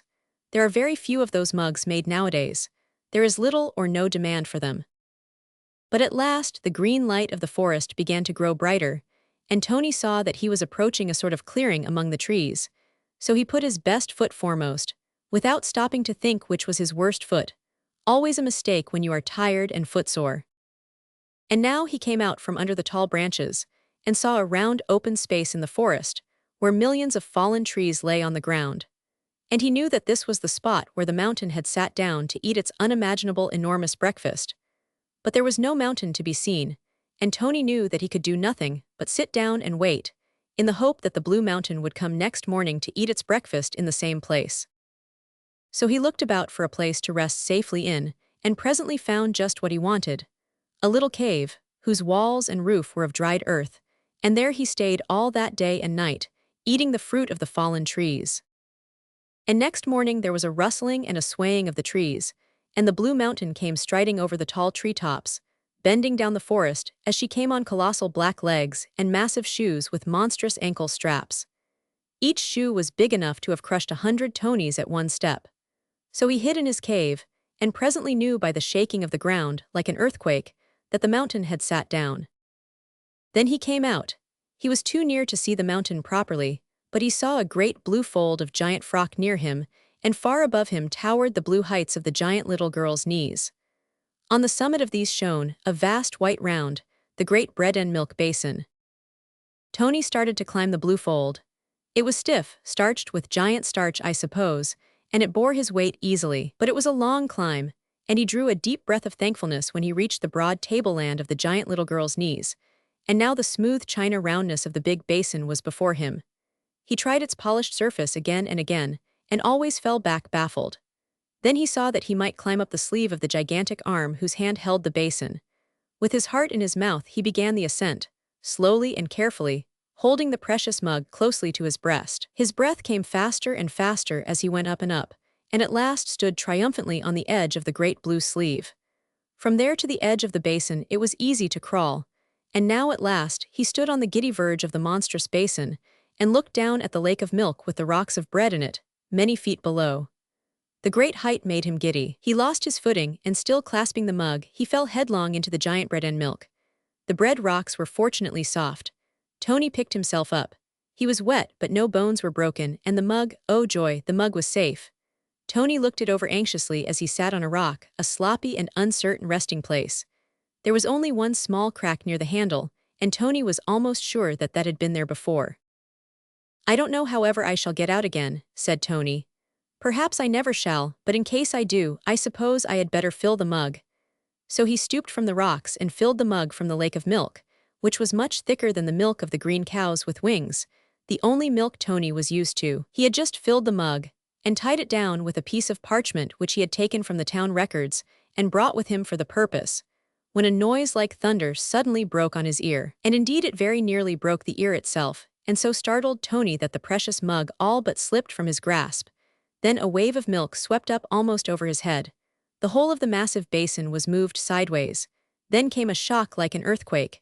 The basin was being set on the ground. Tony felt that the blue mountain had seen him and had screamed. What would the giant little girl do? Would she kill him? If so, how? These questions afforded Tony food for some interesting reflections during the next few moments. He looked round him for a way of escape. Everywhere towered the smooth white walls. The tremendous spoon which he had seen the blue mountain use had, unfortunately, not. Tony wading in milk, surrounded by rocks of bread. Tony among the rocks, in the bread and milk basin. He never knew how he got home. When he took the mug to the king, the monarch looked at it, and said, "The milk's very thick." "It's giant cow's milk," said Tony. "You drink it up and let's see what happens." "I don't know," said the king suspiciously. "Suppose it's poison, I shall have it analyzed." "Well, you promised me a reward," said Tony, "and you wouldn't grudge it if you knew what a time I've had of it. I might have been killed, you know." "Reward," said the king, who had been looking at the mug. "Reward, when you have cracked my mug, my own only mug with a present for a good king on it. Reward indeed. A stamp from the Great Seal would be more." But Tony was gone. He ran home to tell his grandfather, but his grandfather was not there. Only a letter lay on the kitchen table. "Dear grandson," it said, "the king has found out that my name was entered in the register as Anthony Antrobus, and he refuses to believe that the alteration to Sidney Cecil Ernest Watchet was made at my birth. So I am seeking safety at a distance. I have only one piece of advice to give you. Do so too. Your loving grandfather." This seemed such good advice to Tony, whose name was also in the register, that he was just going to take it when the door was flung open, and in rushed the king and the army. They hustled and bustled and rustled round the house, breaking and tearing everything, and when there was nothing more to spoil they carried Tony off to prison. "So this is my reward for getting the milk for him," said poor Tony to himself as he sat in prison, loaded with chains and waiting for his trial. "I wish I had drunk the milk myself. This is what comes of loyalty, but I don't care, my name is Tony and his is not, and I will say so too if I hang for it." Acting on this resolution next day at his trial, Tony said so, and what is more, he came very near indeed to hanging for it. For King Anthony Roman 23 was furious. He absolutely danced with rage, and it took 6 prime ministers to restrain his emotion while the trial went on. Tony was tried for an attempt to murder the king. The whole thing, said the public persecutor, was nothing but a plot. The prophecy of Henry Birkbeck, which nobody had seen till Tony found it. The Blue Mountain, which nobody but Tony had seen at all. The thick milk so mysteriously obtained, all pointed to dark treason and villainy. The crack in the mug was a peculiarly incriminating circumstance. I cannot help the long words, public persecutors will use them. It was a vile plot, the persecutor said, but it had failed. The public analyst gave evidence that the milk was not milk at all, but some explosive substance too dangerous to analyze. Tony looked at the jury and he looked round the court, and he saw that the case did indeed look black against himself. When he was asked what was his defense, he said, "There is no pleasing some people." "It is my duty to caution you," said the persecutor, "that everything you say will be used against you." "I am sure it will," said Tony wearily, "but I can't help that, everything I do is used against me too. I needn't have told anyone anything about it. I might have got the milk myself and been king, but I got it for him, and I did not crack the mug. At least, I am almost sure not. I only wish I had drunk the milk." "Make him drink it now," shouted 1,000 voices from the crowded court. "Do," said the king hastily, "it might not be poison after all." "You can't have it both ways, your majesty," said the persecutor bravely. "Either it is poison, in which case the prisoner deserves to drink it, or it is not poison, in which case the prisoner leaves the court without a stain upon his character." "It is poison." "Boy in court." "Everything you say will be used against you," said the public persecutor. "It is." "It is." "It is not." The shouts rose louder and louder. "It is not poison, it is milk," cried Tony, and suddenly seizing the mug of milk which had been brought into the court to give its evidence, he lifted it to his lips, and before the jailer could prevent it, he drained the milk to the last drop and ran out of the court. For everyone was too astonished to stop him. The moment he was outside, he felt a sudden and awful change in himself. He was growing. He hurried out of the town. He felt that it would soon be too small to hold him. Outside, he got bigger and bigger till the trees of the nearer forest were like grass under his feet, and the mug ran out of his hand like a little grain of rapeseed. And there beside him stood the mountain, a little girl in a blue dress, and he was taller than she was. "Hullo," said the Blue Mountain, "where did you spring from?" "From the town down there," said Tony. "There," said the mountain, stooping. "That's not a town, silly, you know it's only an ant heap really." "It is my town," said Tony, "and its name is Antioch and then he told her the whole story. In the middle of it she sat down to listen better, crushing millions of trees as she sat. And Tony sat down, crushing other millions, only now it seemed to him that he had sat down on the grass. It makes a great deal of difference what size you are. "And that is where I used to live," said Tony, pointing to the town, "and my name is Tony." "I know that," said the Blue Mountain. "But you live next door to us, you know you do, you always did, and that is only an ant heap." And when Tony looked down again, it seemed to him that perhaps it really was only an ant heap. All the same, he knew the king when he saw him hurrying along the ramparts, and he picked the king up and put him on a cow's ear. And the cow scratched its ear with its hind foot. And that was the end of the king. "Don't tease the ants," said the Blue Mountain. "People pour boiling water sometimes or dig up the heaps, but I think it's cruel." Boy and Field. He was growing, growing, growing. Tony remembered the hot rain and the earthquakes. "It is a nice story," she said. "Of course the grass is like a forest to the ants, and the big forest is the hedge. Your Sunday suit is silk velvet, your aunt told mother so. Yes, it is a nice story, and an ant did drop into my bread and milk yesterday, though I don't know how you knew." "You mayn't believe it," said Tony, "but I shall give them corn because it says so in Mr. Birkbeck's prophecy, only I won't ever give them any milk in case they grow big. They are too bad-tempered. Just think if the king had been our size." "Oh, come along home, do," said the Blue Mountain a little crossly. "I am tired. It is dinner time, it's no use pretending about kings and things. You know well enough you are only Tony next door. And whatever he may have been before, it is quite certain that since then he has been Tony next door, and nothing else whatever." The Prince, 2 Mice and Some Kitchen Maids. When the prince was born, the queen said to the king, "My dear, do be very, very careful about the invitations.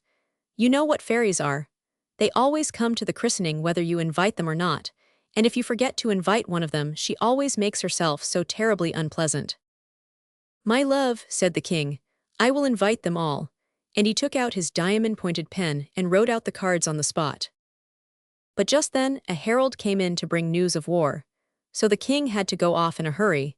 The invitations were sent out, but the christening had to be put off for a year.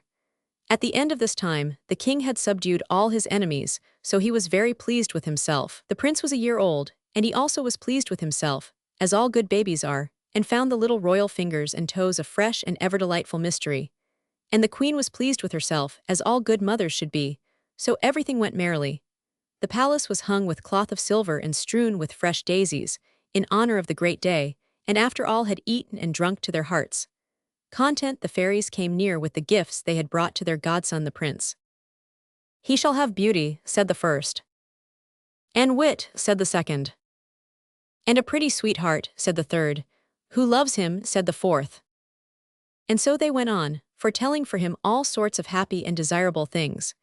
And as each fairy gave her gift, she stooped and kissed the baby prince, and then spreading her fine gossamer gauze wings, fluttered away across the rosy garden. The crowd of fairies grew less and less, and there were only 3 left when the queen pulled the king's sleeve and whispered, "My dear, where's Malevola?" "I sent her a card," said the king, casting an anxious look round him. "Then it must have been lost on the way," said the queen, "or she'd have been here." "She is here," said a low voice in the queen's ear. Suddenly the room grew dark, grey clouds hid the sun, and all the daisies on the floor shut up quite close. The poor queen gave a start and a scream, and the king, brave as he was, turned pale, for Malevola was a terrible fairy, and the dress she wore was not at all the thing for a christening. It was made of spiders, webs matted together, dark and dank with the damp of the tomb and the dust of dungeons. Her wings were the wings of a great bat. Spiders and newts crawled round her neck. A serpent coiled about her waist, and little snakes twisted and writhed in her straight black hair. She looked at the queen so terribly that her poor Mother Majesty cried out without meaning to. "Oh, don't," she cried, and flung both arms round the cradle.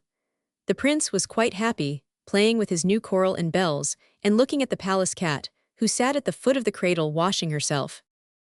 "Now listen," said Malevola, still speaking in the low, even voice that was so terrible. "You did not invite me to the christening. I've read my fairy tales, and I know what's expected of a fairy who is left out on an occasion like this. I intend to curse your son." Then all the kings and queens who had come to the christening wished they had stayed away, and they and all the court fell on their knees and begged Malevola for mercy. As for the 3 good fairies who were left, they hid behind the window curtains, and the court ladies, peeping between their fingers, said, "Fancy deserting their godson like this, how unfairy-like." But the queen and the king only wept, and the prince played with his rattle and looked at the cat. Then Malevola said mockingly, "Great king and mighty sovereign, Malevola was not good enough to be asked to your tea party. But your family shall come down in the world. Your son shall marry a kitchen maid, and marry a lady with 4 feet and no hands." A shiver of horror ran through the room, and Malevola vanished. Then, suddenly, the sun came out, and people lifted up their heads and dared again to look at each other. Fairies gathered, cherub on turtle. Malevola's dress was not at all the thing for a christening. Then the good fairies came out from behind the window curtains, and the poor queen fell on her knees before them. "Can't you do anything?" she asked. "Can't you undo what she says and make it untrue?" "Not even a fairy can make a true thing untrue," said the good fairies sadly. "Malevola's words will come true, but the prince has already many gifts, and our gifts are yet to give, and these you shall choose. Whatever you wish shall be his." Then the king, recovering a little from the terror into which the fairy Malevola had thrown him, and remembering how well he and his royal line had always borne them in battle, said at once, "Let the boy be brave." "He is brave," said one of the good fairies. "He fears nothing." And at this, the prince ceased to feel any fear of the palace cat. He put out his hand and pulled her tail so merrily that Pussy turned and clawed the little arm till the blood ran. "Oh dear," cried his mother, "he is fearless, as you say. I wish you were afraid of cats, poor darling." "He is," said the second fairy. "You have your wish." And indeed the prince screamed and hid his face, and shrank from the palace cat with such horror that the king pulled out his pencil and notebook, and wrote an edict then and there banishing all cats from his dominions. But all the same, he was very angry. "Your Majesty has wasted one wish," he said very politely to the queen.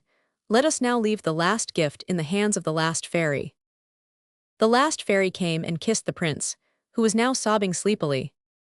"He shall be happy," she said. "He shall have his heart's desire." Then she too vanished, and the kings and queens took their leave when their gold coaches came for them. And presently the king and queen were left alone with the silver hangings and the strewn daisies and the baby. "Oh dear," said the queen, "this is dreadful, a kitchen maid, and a lady with 4 feet and no hands." "At least we're not likely to have a kitchen maid with less than 2 hands," said the king. "We might arrange only to have titled kitchen maids," said the queen timidly. "The very thing," the king answered. "That would make the love affair all that one could wish, but there's still the marriage. Of course he'll marry the lady he loves." "It's not the way of the world," said the king. "At any rate, let's hope he'll love the lady he marries. Otherwise—" "Otherwise what?" said the queen. "We know nothing about otherwise, do we, my queen?" he said, catching her round the waist. And in his love for his wife and his son, the king felt almost happy again, for here they were all 3 together, and when your son is in his cradle, his marriage seems very far off indeed. But the queen was anxious and frightened, and while the prince was still a child, she sent messengers to the courts of all the neighboring kings and queens to tell them what had been foretold, which, indeed, most of them knew, having been at the christening. And she begged such of them as had daughters to send them as kitchen maids, that so the prince might at least fall in love with a real princess. And as the prince grew up, he was so handsome and so brave, fearing nothing but cats, which of course he never saw, though he dreamed of them often and woke screaming, and also so brilliant and good, that, his father's kingdom, being beyond compare the finest in all the round world, the young daughters of kings vied with each other as to who should find favor in the eyes of the queen mother, and so get leave to serve in the kitchen, each nursing the hope that some day the prince would see her and love her, and perhaps even marry her. And he was very good friends with all the noble kitchen maids, but he loved none of them, till one day he saw, at a window of the tower where the kitchen was, a bright face and bright hair tied round with a scarlet kerchief. And as he looked at the face it was withdrawn, but the prince had lost his heart.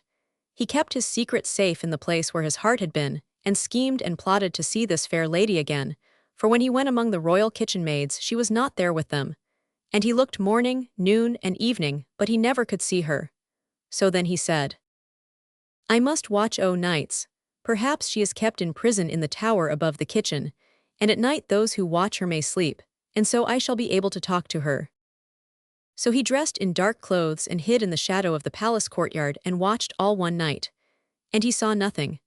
But in the early morning, when the setting moon and the rising sun were mixing their lights in the sky, he heard a heavy bolt shot back, and the door of the kitchen tower opened slowly. The prince crouched behind a buttress and watched, and he saw the fair maid with the bright hair under the red kerchief. She swept the doorstep, and she drew water from the well in the middle of the courtyard, and presently he crept to the kitchen window and saw her light the fire and wash the dishes, and make all neat and clean within. And the prince's eyes followed her in all she did, and the more he looked at her the more he loved her. And at last he heard sounds as of folk stirring above, so he crept away, keeping close to the wall, and so back to his own rooms. And this he did again on the next morning, and on the next. And on the third morning, as he stood looking through the window at the girl with the bright hair and the bright kerchief, the gold chain he wore clinked against the stone of the windowsill. The maid started, and the bowl she held dropped onto the brick floor of the kitchen and broke into 20 pieces. And then and there she sat down on the floor beside it, and began to cry bitterly. The prince ran in and knelt beside her. "Don't cry, dear," he said, "I'll get you another bowl." "It isn't that," she sobbed, "but now they'll send me away." "Who will?" "The noble kitchen maids. They keep me to do the work because, being king's daughters, they don't know how to do anything. But the queen doesn't know that there is a real kitchen maid here, and now you have found out they will send me away." And she went on crying. "Then you are a real kitchen maid and not noble at all," said the prince. She stopped crying for a minute to say no. "Never mind," said the prince. "You are twice as pretty as all the king's daughters put together and 20 times as dear." At that she stopped crying for good and all, and looked up at him from the floor where she sat. "Yes, you are," he said, "and I love you with all my heart." And with that he caught her in his arms and kissed her, and the real kitchen maid laid her face against his, and her heart beat wildly, for she knew what the prince did not, and what, indeed, all the folk knew except the prince, that this had been foretold at his christening. But she knew also that though he loved her, he was not to marry her, since it was his dreadful destiny to marry someone with 4 feet and no hands. "I wish I had no hands and 4 feet," said the real kitchen maid to herself. "I wouldn't mind a bit, since it is me he loves." "What are you saying?" asked the prince. "I am saying that you must go," said she. "If their kitchen highnesses find you here with me they'll tear me into little pieces, for they all love you to a highness." "And you," he whispered, "how much do you love me?" "Oh," she answered, "I love you better than my right hand and my left." And the prince thought that a very strange answer. He went through that day in a happy dream, but he did not tell his dream to anyone, lest some harm should come to the real kitchen maid, for he meant to marry her, and he had a feeling that his parents would not approve of the match. Now that night, when the whole palace was asleep, the real kitchen maid got up and crept out past the sleepy sentinel, and went home to her father the farmer, and got one of his great white cart horses, and rode away through the woods to the cavern, where the great white rat sits sleeplessly guarding the magic cat's eye.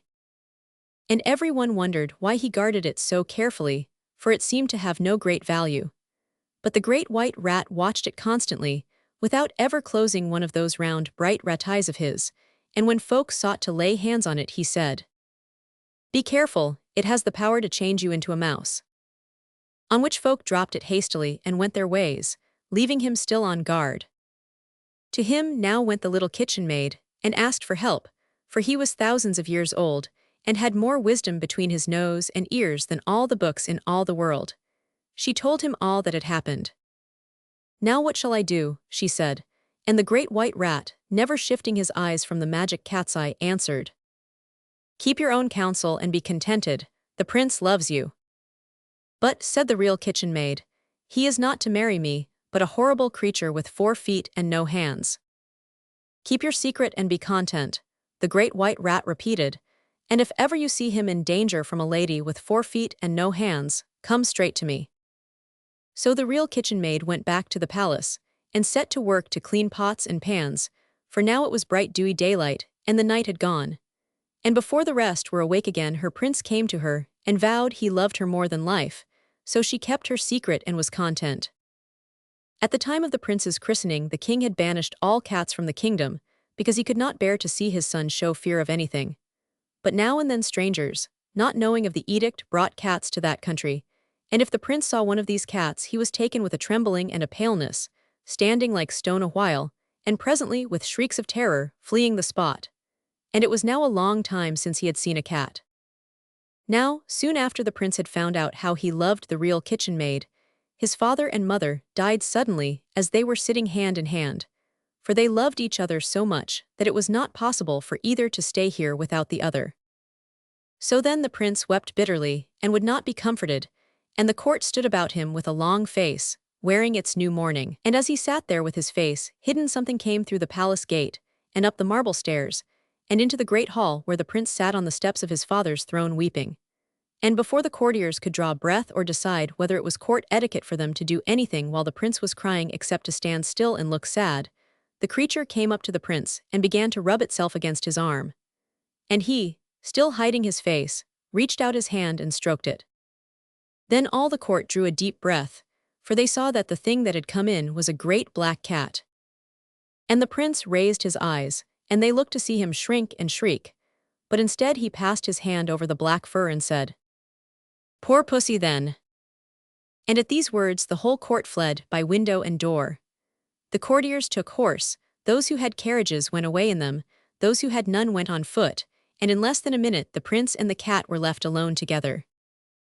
For the court was learned in witch law, and knowing the prince's horror of cats it saw at once that a cat he was not afraid of was no cat at all, but a witch in that shape. Therefore the courtiers and the whole royal household fled trembling and hid themselves. All but the little real kitchen maid. She saw with terror that the cat, or rather the witch in cat's shape, had done what no one else could do, roused the prince from his dull dream of grief. And then she remembered the fate which Malevola had foretold for him, that he should marry a lady with 4 feet and no hands. "Alackaday," she cried. "This witch has 4 feet and no hands, but she can have hands whenever she chooses and be a woman by her magic arts as easily as she can be a cat. And then he will love her, and what will become of me? Or worse, she may marry him only to torment him. She may shut him up in some enchanted dungeon far from the light of day. Such things have happened before now." So she stood, hidden by the blue arras, and wrung her hands, and the tears ran down her cheeks. And all the time the black cat purred to the prince, and the prince stroked the black cat, and anyone could have seen that he was every moment becoming more deeply bewitched. And still the real kitchen maid crouched behind the arras, and her heart ached that it knew no way to save him. Then suddenly she remembered the words of the great white rat. "If ever you see him in danger from a lady with 4 feet and no hands, come straight to me." Now surely was the time, for the prince, she knew, was in desperate danger. The real kitchen maid crept silently down the marble stairs, but once she was out of the palace, she ran like the wind to the stable. No men were about there, all had followed the example of the court, and had run away when they heard of the strange coming of the witch-cat. And of all the many horses that had stood in the stable, only one remained, for each man in his fright had saddled the first horse that came to hand and ridden off on it. And the one that still stayed there was the prince's own black charger.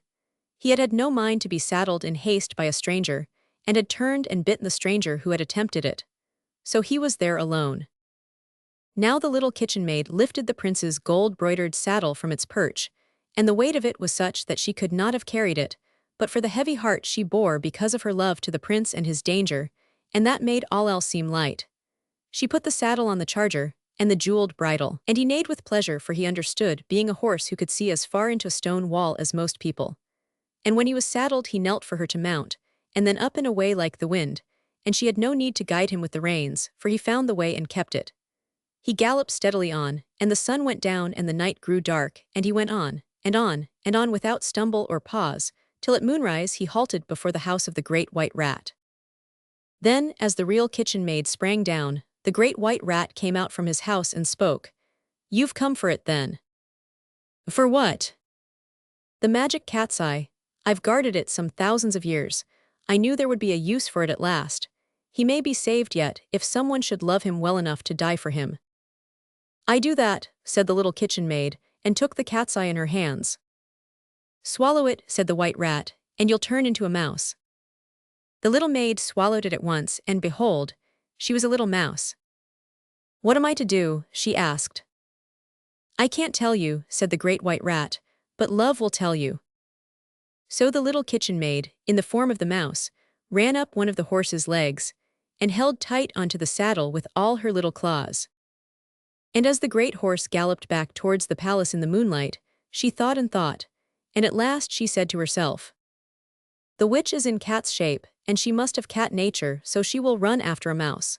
She will run after me, and if I can lead her to a running stream she will leap across it, and then she will have to take her own shape again. That must be what the great white rat meant me to do.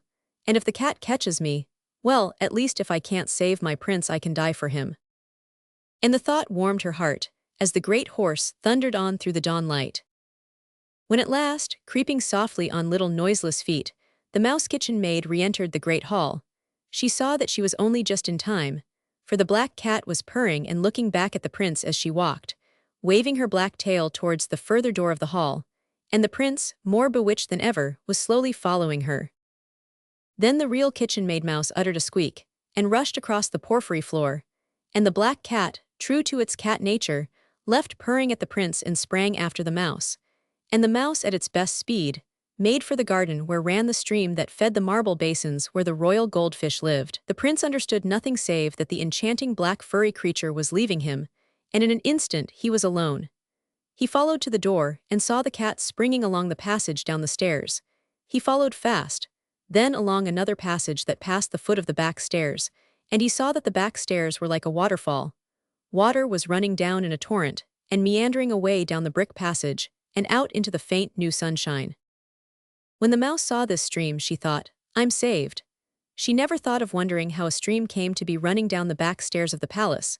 When she came to think of it afterwards, she always believed that the great white rat had managed it somehow. She never knew that it was really a great flood from the royal bathroom, where the royal housemaid, in her eagerness to run away from the witch, had left all the royal bath-taps full on. The mouse bounded across the stream. The cat saw the danger, but she could not stop herself. She too crossed the stream, and as she crossed it she turned into the wicked fairy Malevola, cobwebs and snakes and newts and bat's wings and all. The prince put his hand to his head, like one awakening from sleep, and the horrible fairy vanished suddenly and forever.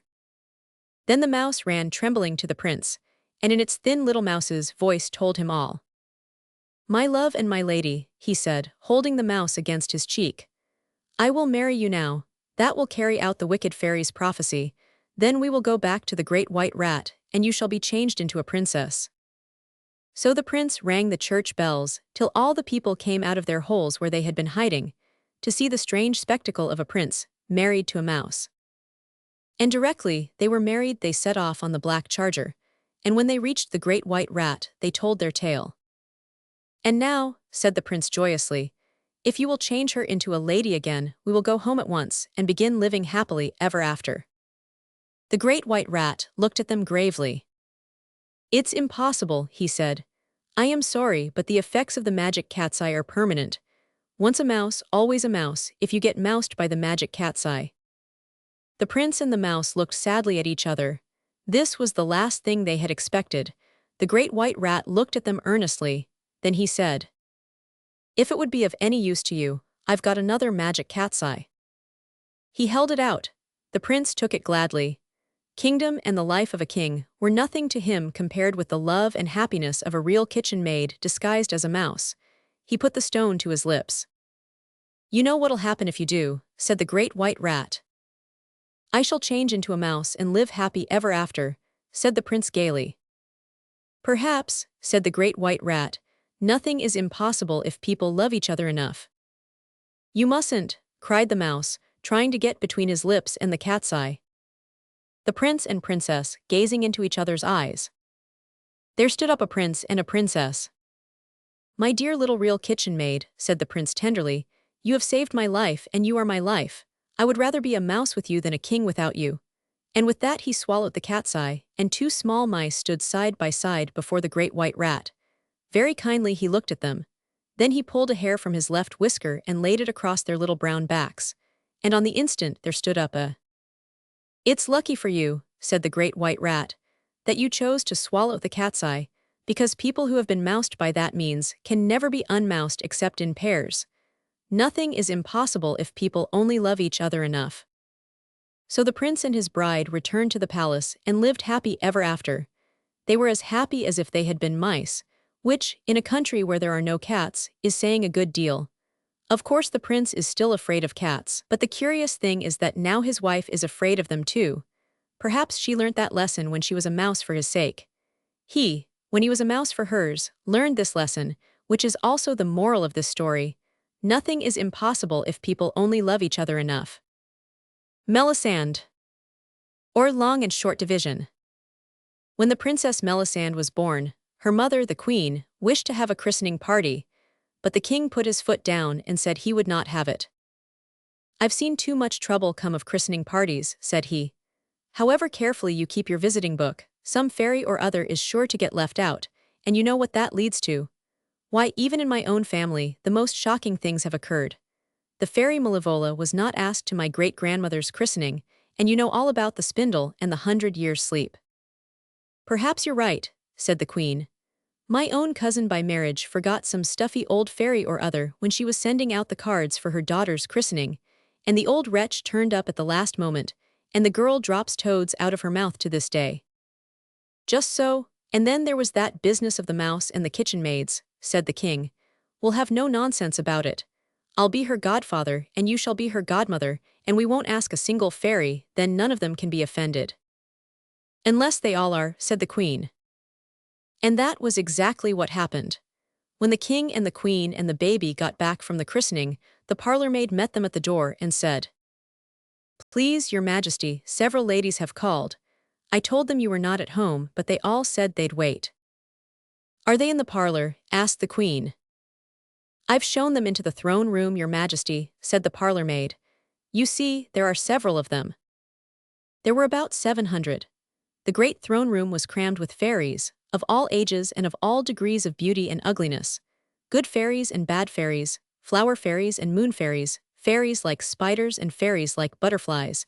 And as the queen opened the door and began to say how sorry she was to have kept them waiting, they all cried with one voice, "Why didn't you ask me to your christening party?" "I haven't had a party," said the queen, and she turned to the king and whispered, "I told you so." This was her only consolation. "You've had a christening," said the fairies all together. "I'm very sorry," said the poor queen, but Malevola pushed forward and said, "Hold your tongue," most rudely. Malevola is the oldest, as well as the most wicked, of the fairies. She is deservedly unpopular, and has been left out of more christening parties than all the rest of the fairies put together. "Don't begin to make excuses," she said, shaking her finger at the queen. "That only makes your conduct worse. You know well enough what happens if a fairy is left out of a christening party. We are all going to give our christening presents now. As the fairy of highest social position, I shall begin. The princess shall be bald." The queen nearly fainted as Malevola drew back, and another fairy, in a smart bonnet with snakes in it, stepped forward with a rustle of bats' wings. But the king stepped forward too. "No you do," said he. "I wonder at you ladies, I do indeed. How can you be so unfairy-like? Have none of you been to school? Have none of you studied the history of your own race? Surely you don't need a poor, ignorant king like me to tell you that this is no go." "How dare you?" cried the fairy in the bonnet, and the snakes in it quivered as she tossed her head. "It is my turn, and I say the princess shall be." The king actually put his hand over her mouth. "Look here," he said, "I won't have it. Listen to reason, or you'll be sorry afterwards. A fairy who breaks the traditions of fairy history goes out, you know she does, like the flame of a candle. And all tradition shows that only one bad fairy is ever forgotten at a christening party and the good ones are always invited, so either this is not a christening party, or else you were all invited except one, and by her own showing, that was Malevola. It nearly always is. Do I make myself clear?" Several of the better-class fairies, who had been led away by Malevola's influence, murmured that there was something in what His Majesty said. "Try it if you don't believe me," said the king. "Give your nasty gifts to my innocent child, but as sure as you do, out you go like a candle flame. Now then, will you risk it?" No one answered, and presently several fairies came up to the queen and said what a pleasant party it had been, but they really must be going. This example decided the rest. One by one, all the fairies said goodbye and thanked the queen for the delightful afternoon they had spent with her. "It's been quite too lovely," said the lady with the snake bonnet. "Do ask us again soon, dear queen. I shall be so longing to see you again and the dear baby," and off she went, with the snake trimming quivering more than ever. When the very last fairy was gone, the queen ran to look at the baby. She tore off its Honiton lace cap and burst into tears. For all the baby's downy golden hair came off with the cap, and the Princess Melisande was as bald as an egg. "Don't cry, my love," said the king. "I have a wish lying by, which I've never had occasion to use.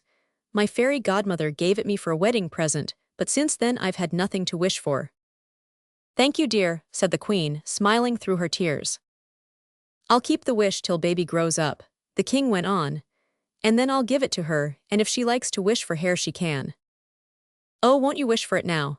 Said the queen, dropping mixed tears and kisses on the baby's round, smooth head.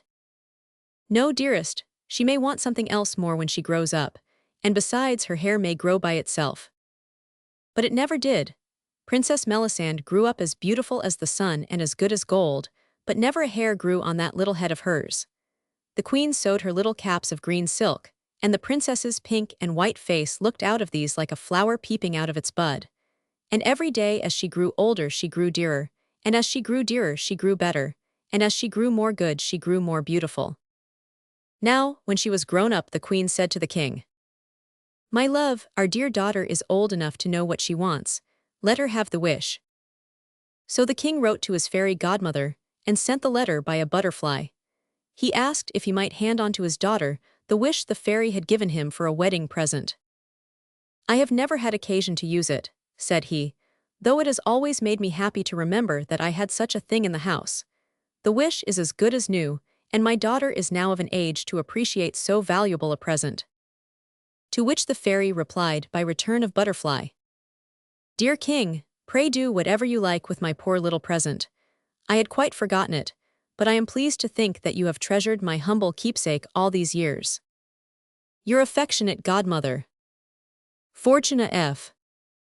So the king unlocked his gold safe with the 7 diamond-handled keys that hung at his girdle, and took out the wish, and gave it to his daughter.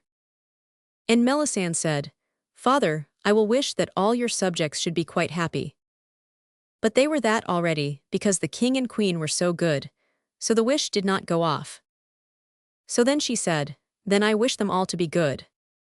But they were that already, because they were happy, so again the wish hung fire. Then the queen said, "Dearest, for my sake, wish what I tell you." "Why, of course I will," said Melisande. The queen whispered in her ear and Melisande nodded. Then she said aloud, "I wish I had golden hair a yard long, and that it would grow an inch every day, and grow twice as fast every time it was cut, and—" "Stop," cried the king, and the wish went off, and the next moment the princess stood smiling at him through a shower of golden hair. "Oh, how lovely," said the queen. "What a pity you interrupted her, dear, she hadn't finished." "What was the end?" asked the king. "Oh," said Melisande, "I was only going to say, and twice as thick." "It's a very good thing you didn't," said the king. "You've done about enough." For he had a mathematical mind, and could do the sums about the grains of wheat on the chessboard, and the nails in the horse's shoes, in his royal head without any trouble at all. "Why, what's the matter?" asked the queen. "You'll know soon enough," said the king. "Come, let's be happy while we may give me a kiss, little Melisande, and then go to nurse and ask her to teach you how to comb your hair." "I know," said Melisande, "I've often combed Mother's." "Your mother has beautiful hair," said the king, "but I fancy you will find your own less easy to manage." And indeed it was so. The princess's hair began by being a yard long, and it grew an inch every night. If you know anything at all about the simplest sums, you will see that in about 5 weeks her hair was about 2 yards long.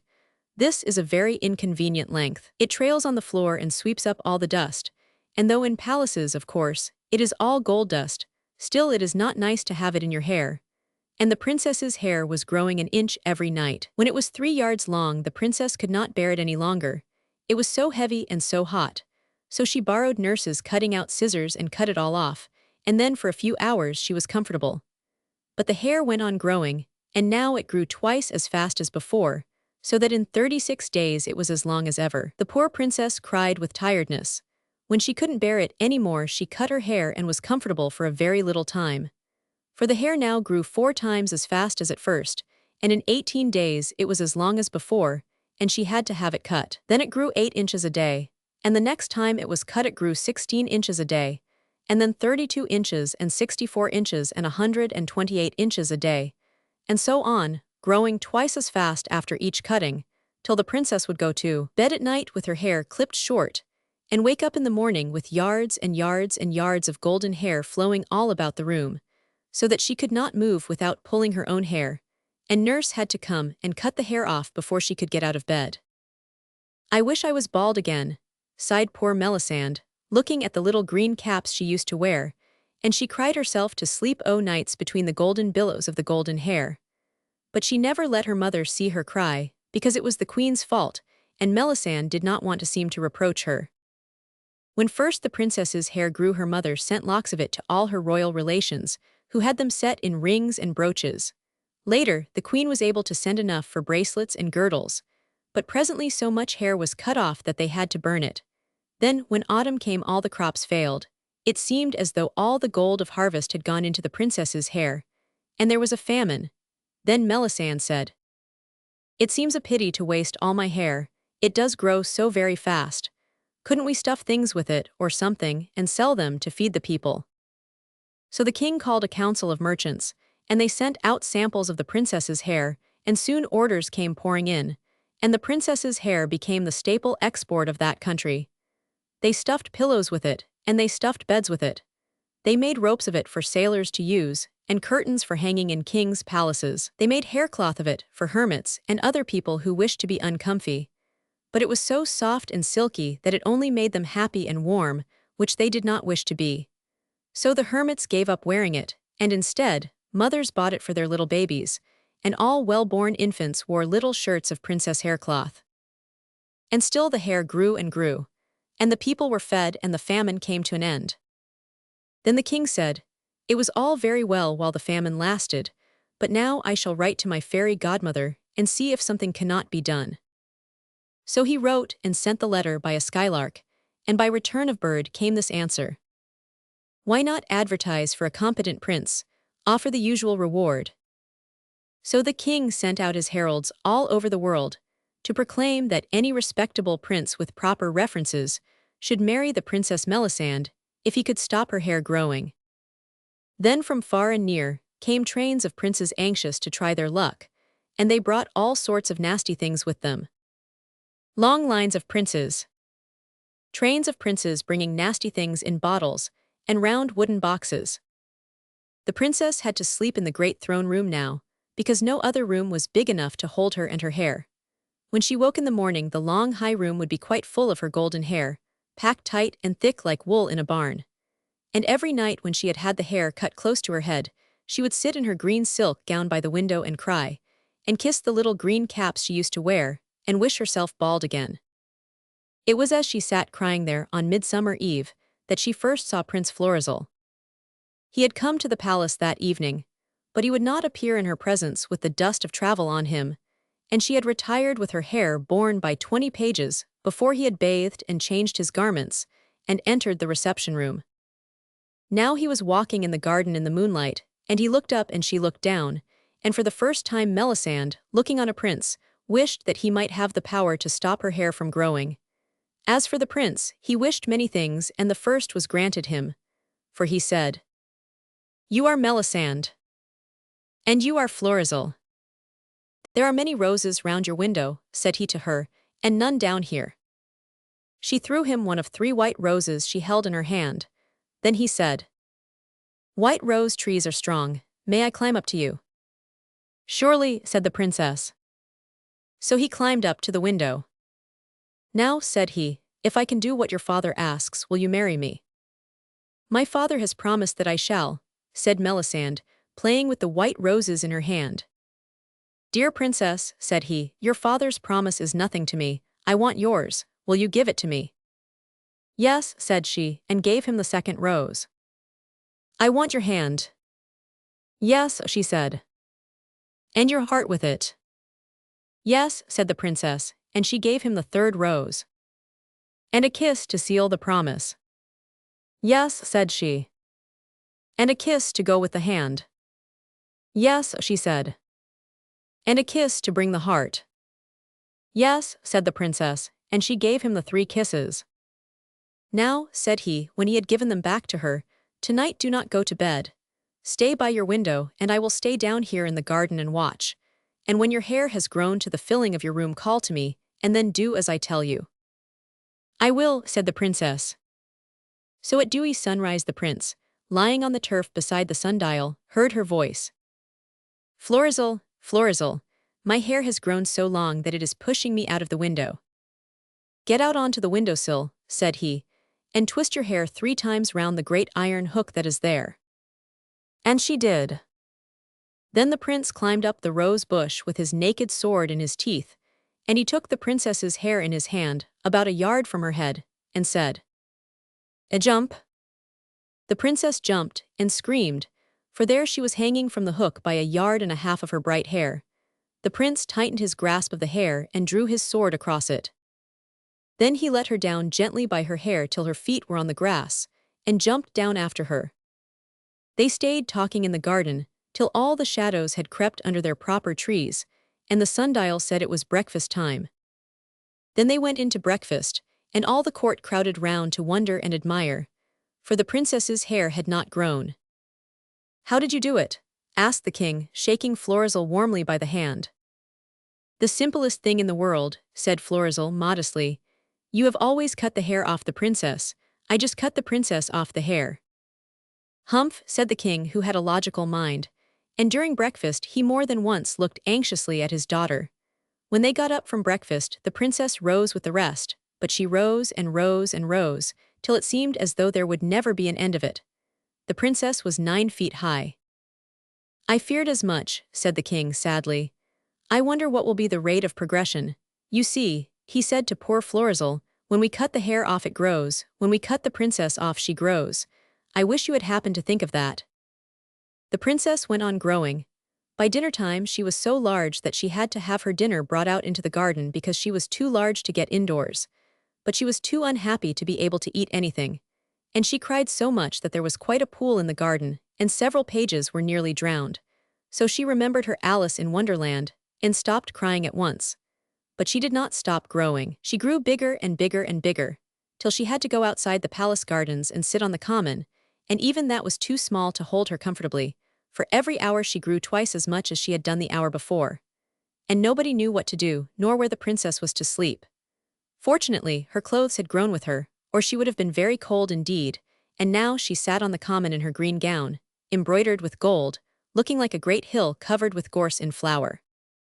You cannot possibly imagine how large the princess was growing, and her mother stood wringing her hands on the castle tower, and the Prince Florizel looked on broken-hearted to see his princess snatched from his arms and turned into a lady as big as a mountain.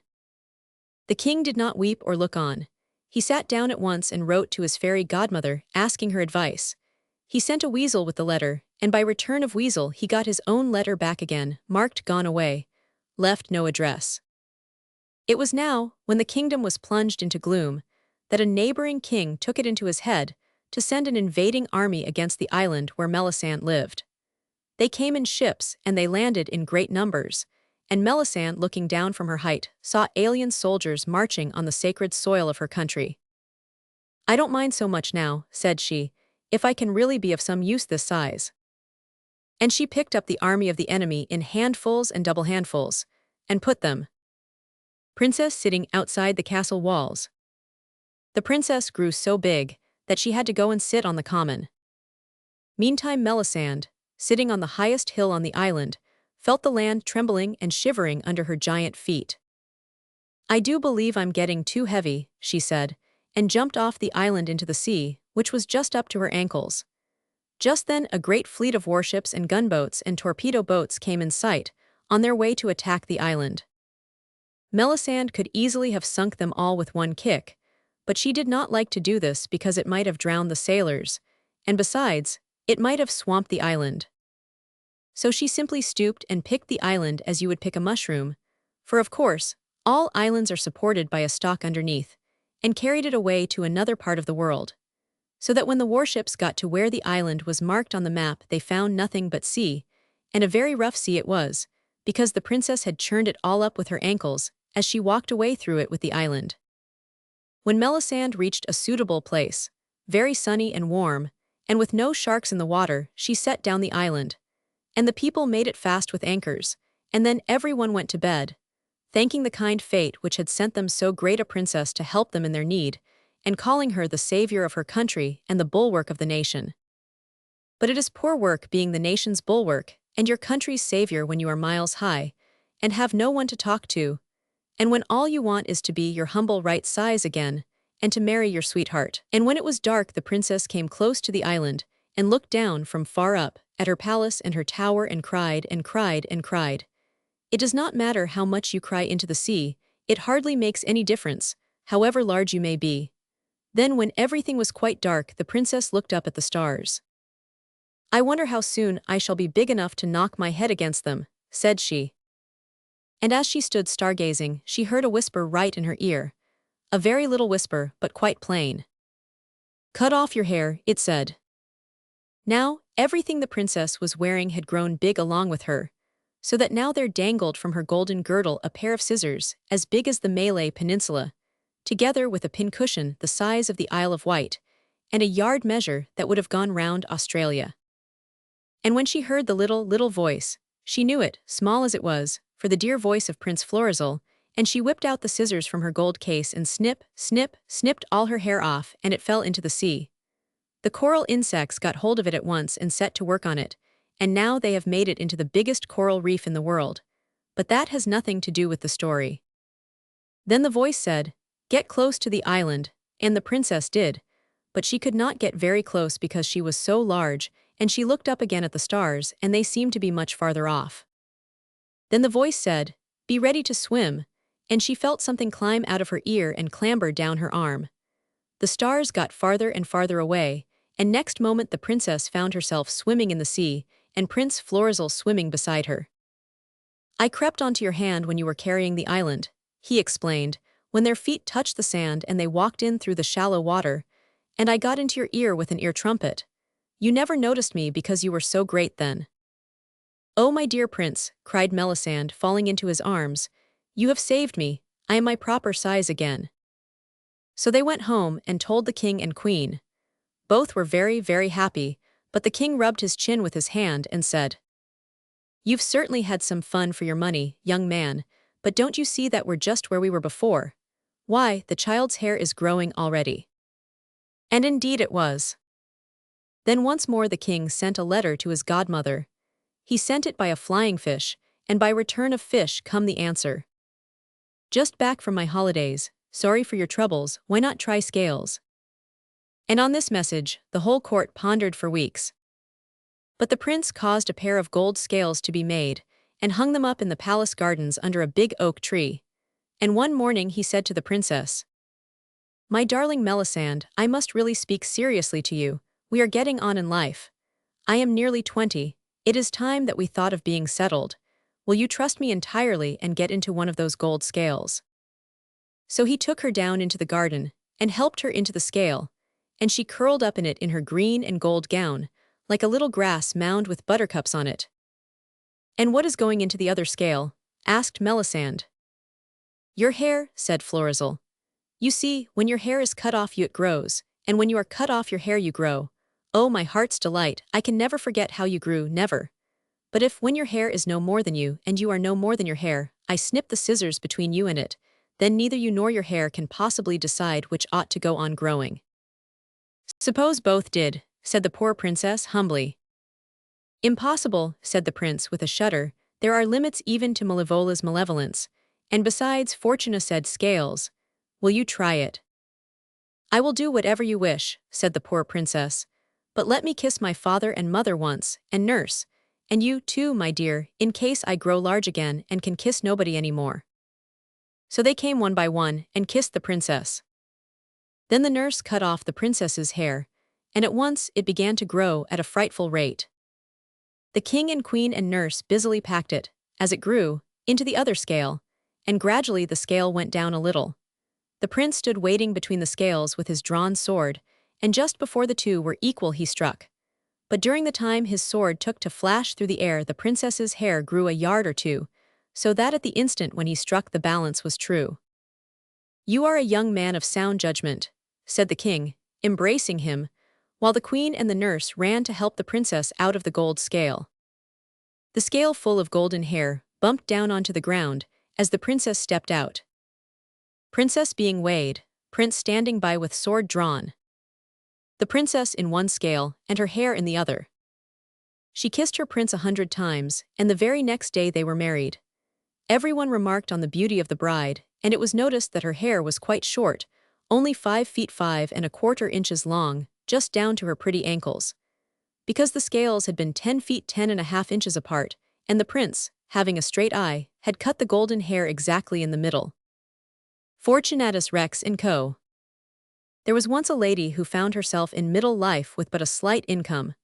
Knowing herself to be insufficiently educated to be able to practice any other trade or calling, she of course decided, without hesitation, to enter the profession of teaching. She opened a very select boarding school for young ladies. The highest references were given and required, and in order to keep her school as select as possible, Miss Fitzroy Robinson had a brass plate fastened onto the door with an inscription in small polite lettering. You have, of course, heard of the polite letters. Well, it was with these that Miss Fitzroy Robinson's doorplate was engraved. Select boarding establishment for the daughters of respectable monarchs. A great many kings who were not at all respectable would have given their royal ears to be allowed to send their daughters to this school. But Miss Fitzroy Robinson was very firm about references, and the consequence was that all the really high-class kings were only too pleased to be permitted to pay £10,000 a year for their daughters' education. And so Miss Fitzroy Robinson was able to lay aside a few pounds as a provision for her old age, and all the money she saved was invested in land. Only one monarch refused to send his daughter to Miss Fitzroy Robinson, on the ground that so cheap a school could not be a really select one, and it was found out afterwards that his references were not at all satisfactory. There were only 6 boarders, and of course the best masters were engaged to teach the royal pupils everything which their parents wished them to learn, and as the girls were never asked to do lessons, except when they felt quite inclined, they all said it was the nicest school in the world and cried at the very thought of being taken away.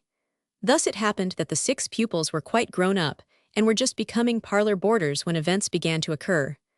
Princess Daisy, the daughter of King Fortunatus, the ruling sovereign, was the only little girl in the school.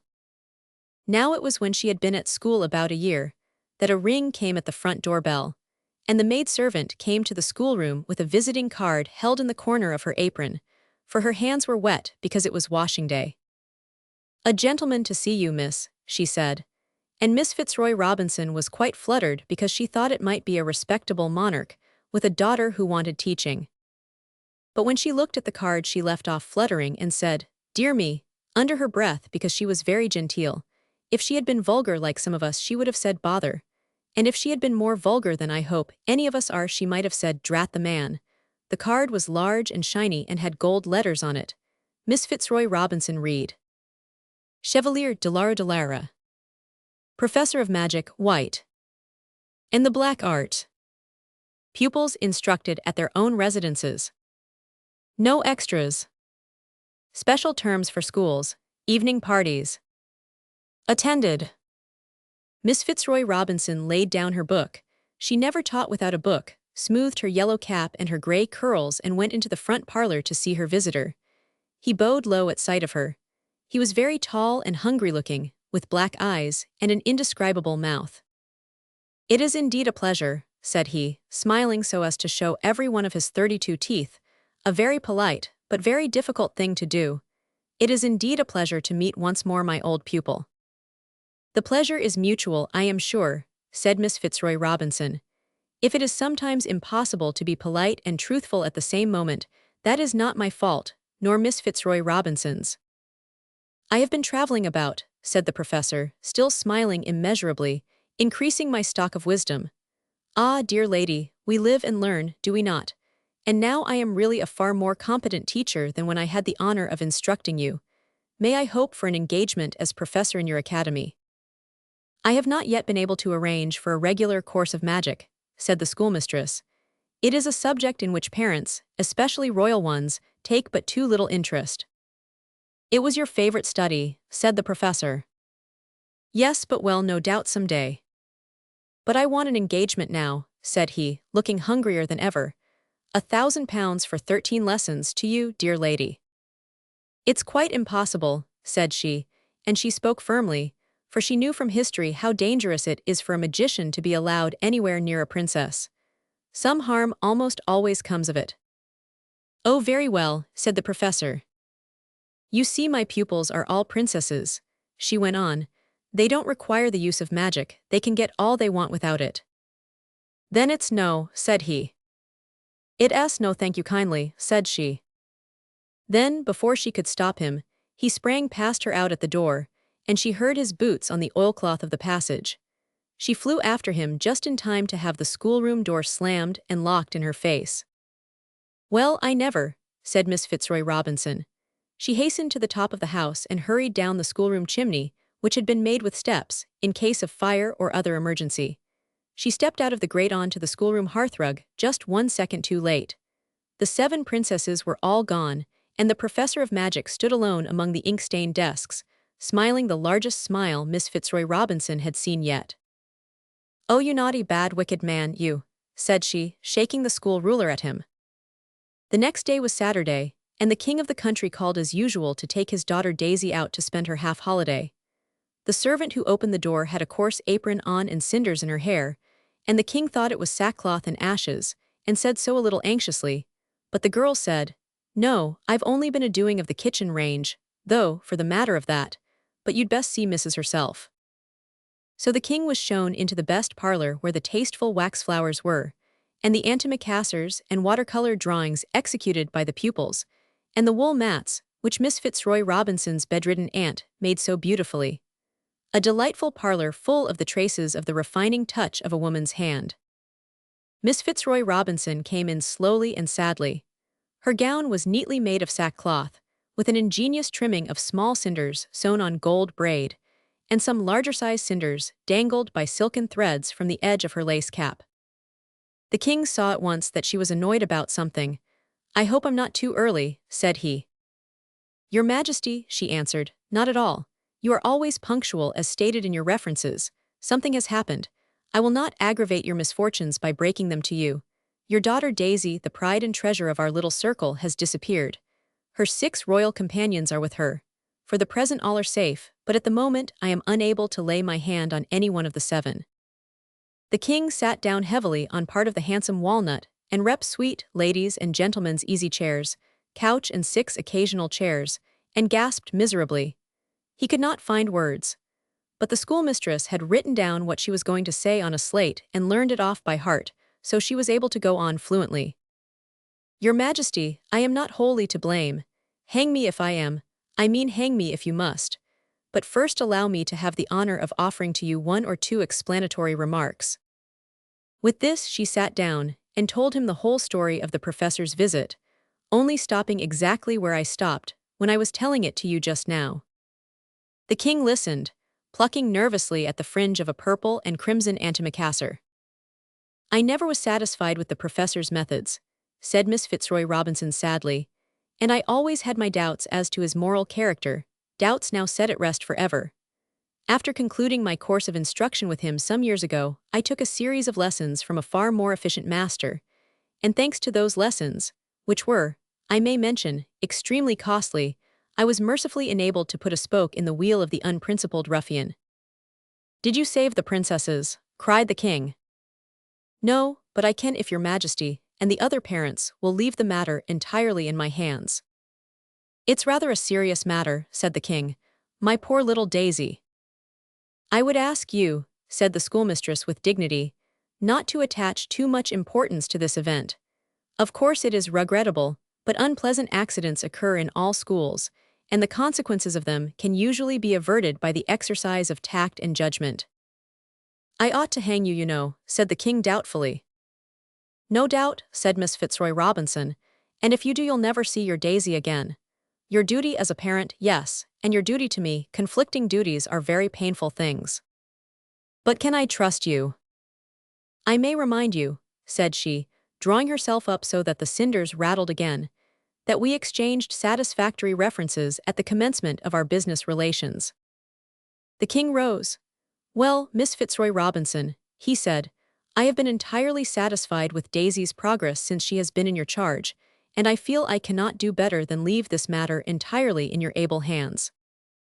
The schoolmistress made him a curtsy, and he went back to his marble palace a broken-hearted monarch, with his crown all on one side and his poor, dear nose red with weeping. The select boarding establishment was shut up. Time went on, and no news came of the lost princesses. The king found but little comfort in the fact that his other child, Prince Denis, was still spared to him. Denis was all very well and a nice little boy in his way, but a boy is not a girl.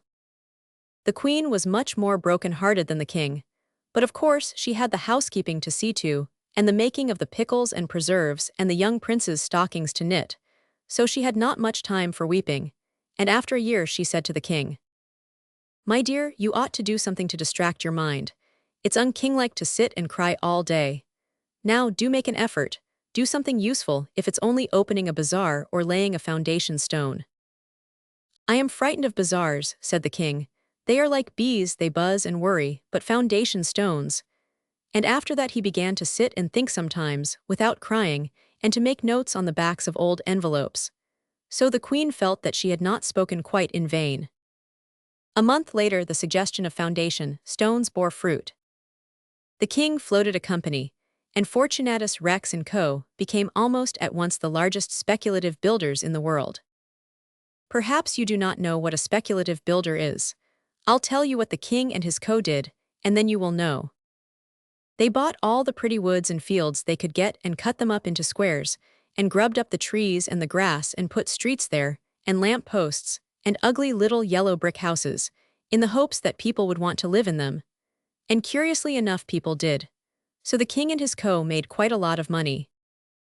It is curious that nearly all the great fortunes are made by turning beautiful things into ugly ones. Making beauty out of ugliness is very ill-paid work. The ugly little streets crawled further and further out of the town, eating up the green country like greedy yellow caterpillars.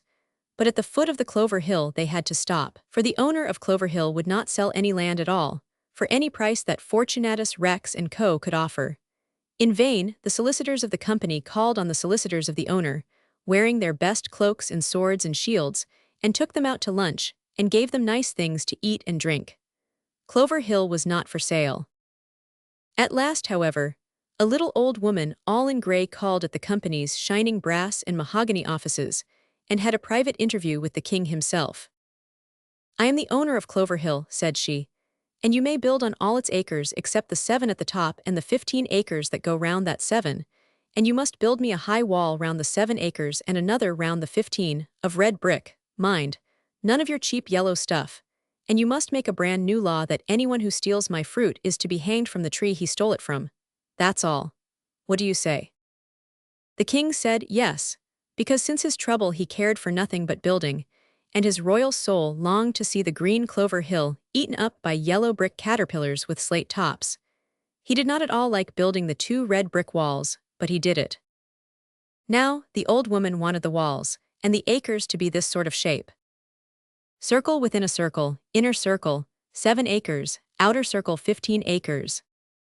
But it was such a bother getting the exact amount of ground into the 2 circles that all the surveyors tore out their hair by handfuls, and at last the king said, "Oh bother, do it this way," and drew a plan on the back of an old Act of Parliament. So they did, and it was like this. Number blocks. The old lady was very vexed when she found that there was only 1 wall between her orchard and the world, as you see was the case at the corner where the 2 ones and the 15 meet. But the king said he couldn't afford to build it all over again, and that she'd got her 2 walls as she had said, so she had to put up with it.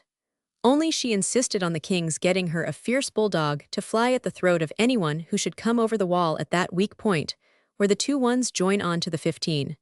So he got her a stout bulldog whose name was Martha, and brought it himself in a jeweled leash. "Martha will fly at anyone who is not of kingly blood," said he. Of course she wouldn't dream of biting a royal person, but then, on the other hand, royal people don't rob orchards. So the old woman had to be contented. She tied Martha up in the unprotected corner of her inner enclosure, and then she planted little baby apple trees, and had a house built and sat down in it and waited. And the king was almost happy. The creepy, crawly yellow caterpillars ate up Clover Hill, all except the little green crown on the top, where the apple trees were, and the 2 red brick walls and the little house and the old woman. The poor queen went on seeing to the jam and the pickles and the blanket washing and the spring cleaning, and every now and then she would say to her husband, "Fortunatus, my love, Do you really think Miss Fitzroy Robinson is trustworthy? Shall we ever see our Daisy again? And the king would rumple his fair hair with his hands, till it stuck out like cheese straws under his crown, and answer, "My dear, you must be patient. You know we had the very highest references." Now one day, the new yellow brick town the king had built had a delightful experience. 6 handsome princes on beautiful white horses came riding through the dusty little streets.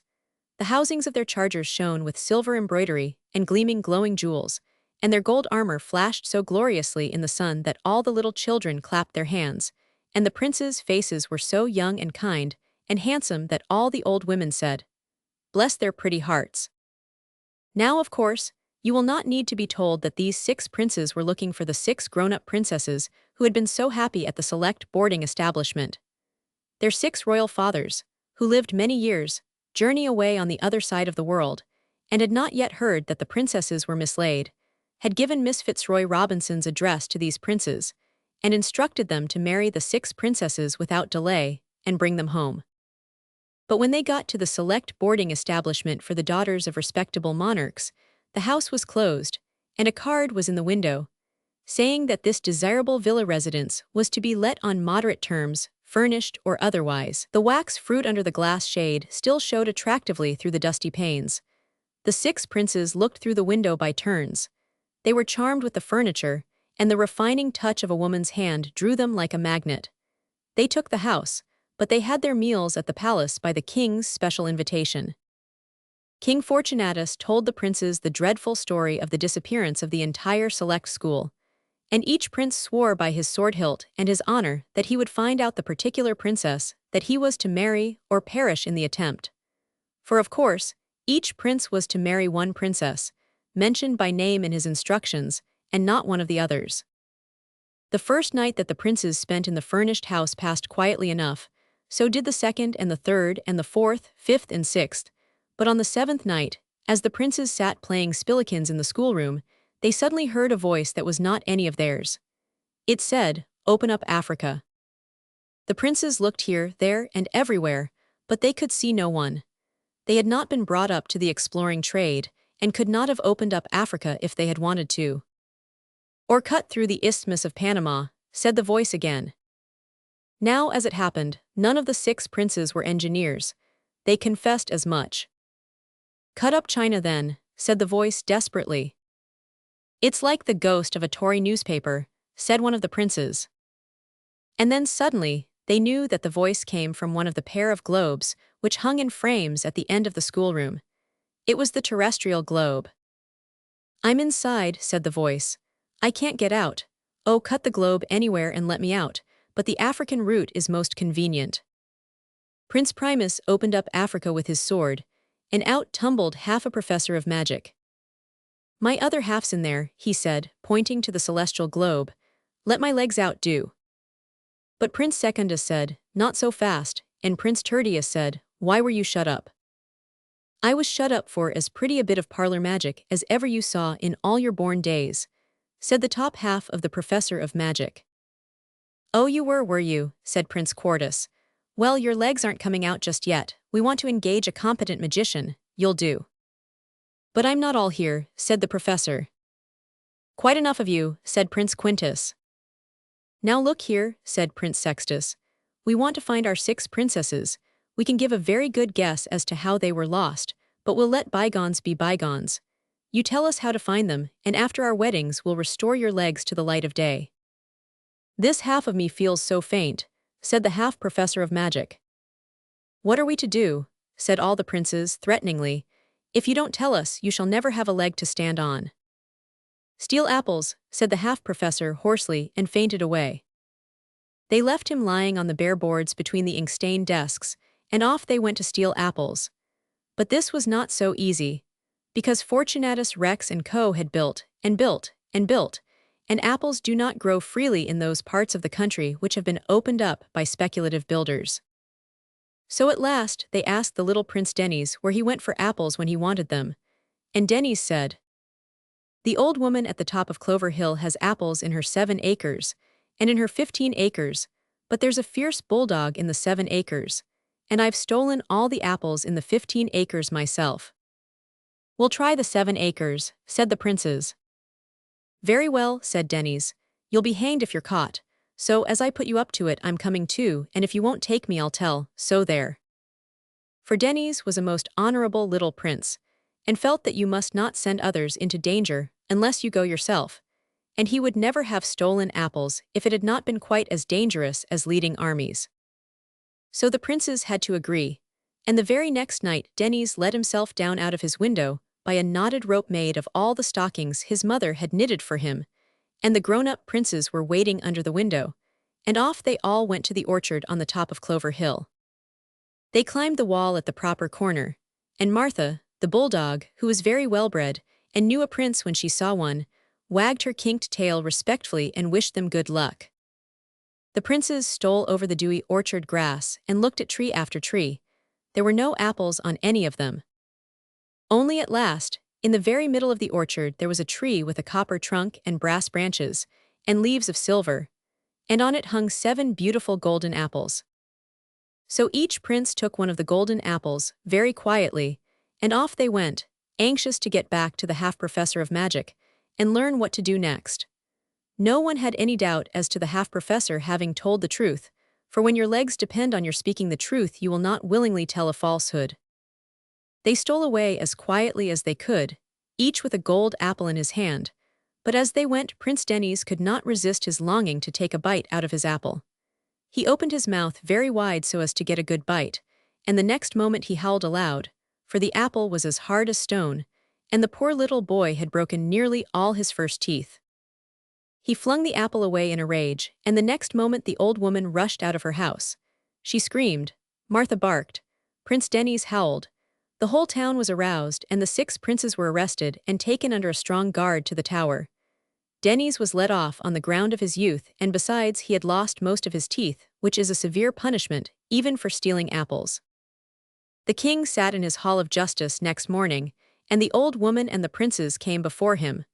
When the story had been told, he said, My dear fellows, I hope you'll excuse me, the laws of hospitality are strict, but business is business after all. I should not like to have any constitutional unpleasantness over a little thing like this. You must all be hanged tomorrow morning. The princes were extremely vexed, but they did not make a fuss. They asked to see Denny's and told him what to do. So Denny's went to the furnished house, which had once been a select boarding establishment for the daughters of respectable monarchs. The door was locked, but Denny's knew a way in, because his sister had told him all about it one holiday. He got up on the roof and walked down the schoolroom chimney. There on the schoolroom floor lay half a professor of magic, struggling feebly and uttering sad, faint squeals. What are we to do now? Said Denny's. Steal apples, said the half-professor in a weak whisper. Do let my legs out, slice up the Great Bear, or the Milky Way would be a good one for them to come out by. But Denny's knew better. Not till we get the lost princesses, said he. Now what's to be done? Steal apples, I tell you, said the half-professor crossly. 7 apples, they're 7 kisses. Cut them down. Oh, go along with you, do. Leave me to die, you heartless boy. I've got pins and needles in my legs. Then off ran Denny's to the 7-acre orchard at the top of Clover Hill, and there were the 6 princes hanging to the apple tree, and the hangman had gone home to his dinner, and there was no one else about. And the princes were not dead. Denny's climbed up the tree and cut the princes down with the penknife of the gardener's boy. You will often find this penknife mentioned in your German exercises. Now you know why so much fuss is made about it. The princes fell to the ground, and when they recovered their wits, Denny's told them what he had done. Oh, why did you cut us down? Said the princes. We were having such happy dreams. Well, said Denny's, shutting up the penknife of the gardener's boy, of all the ungrateful chaps. And he turned his back and marched off. But they ran quickly after him, and thanked him, and told him how they had been dreaming of walking arm in arm with the most dear and lovely princesses in the world. Well, said Denny's, it's no use dreaming about them. You've got your own registered princesses to find, and the half-professor says, steal apples. There aren't any more to steal, said the princes. But when they looked, there were the gold apples back on the tree just as before. So once again they each picked one. Denny's chose a different one this time. He thought it might be softer. The last time he had chosen the biggest apple, but now he took the littlest apple of all. 7 kisses, he cried and began to kiss the little gold apple. Each prince kissed the apple he held, till the sound of kisses was like the whisper of the evening wind in leafy trees. And of course, at the 7th kiss each prince found that he had in his hand not an apple, but the fingers of a lovely princess. As for Denny's, he had got his little sister Daisy, and he was so glad he promised at once to give her his guinea pigs and his whole collection of foreign postage stamps. "What is your name, dear and lovely lady?" asked Prince Primus. "Sexta," said his princess. And then it turned out that every single one of the princes had picked the wrong apple, so that each one had a princess who was not the one mentioned in his letter of instructions. Secundus had plucked the apple that held Quinta, and Tertius held Quarta, and so on, and everything was as crisscross crooked as it possibly could be. And yet nobody wanted to change. Then the old woman came out of her house and looked at them and chuckled, and she said, "You must be contented with what you have." "We are," said all 12 of them, "but what about our parents?" "They must put up with your choice," said the old woman, "it's the common lot of parents." "I think you ought to sort yourselves out properly," said Denny's. "I'm the only one who's got his right princess, because I wasn't greedy. I took the smallest." The tallest princess showed him a red mark on her arm, where his little teeth had been 2 nights before, and everybody laughed. But the old woman said, "They can't change, my dear. When a prince has picked a gold apple that has a princess in it, and has kissed it till she comes out, no other princess will ever do for him, any more than any other prince will ever do for her." While she was speaking, the old woman got younger and younger and younger, till as she spoke the last words she was quite young, not more than 55. And it was Miss Fitzroy Robinson. Her pupils stepped forward one by one with respectful curtsies, and she allowed them to kiss her on the cheek, just as if it was breaking up day. Then, all together, and very happily, they went down to the furnished villa that had once been the select school, and when the half-professor had promised on his honor as a magician to give up magic and take to a respectable trade, they took his legs out of the starry sphere and gave them back to him, and he joined himself together and went off full of earnest resolve to live and die an honest plumber. "My talents won't be quite wasted," said he. "A little hanky-panky is useful in most trades." When the king asked Miss Fitzroy Robinson to name her own reward for restoring the princesses, she said, "Make the land green again, your majesty." So Fortunatus Rex and co. devoted themselves to pulling down and carting off the yellow streets they had built. And now the country there is almost as green and pretty as it was before Princess Daisy, and the 6 parlor borders were turned into gold apples. "It was very clever of dear Miss Fitzroy Robinson to shut up that professor in those 2 globes," said the Queen. "It shows the advantage of having lessons from the best masters." "Yes," said the King, "I always say that you cannot go far wrong if you insist on the highest references." The sums that came right. If 27 barrels full of apples cost £25 13s.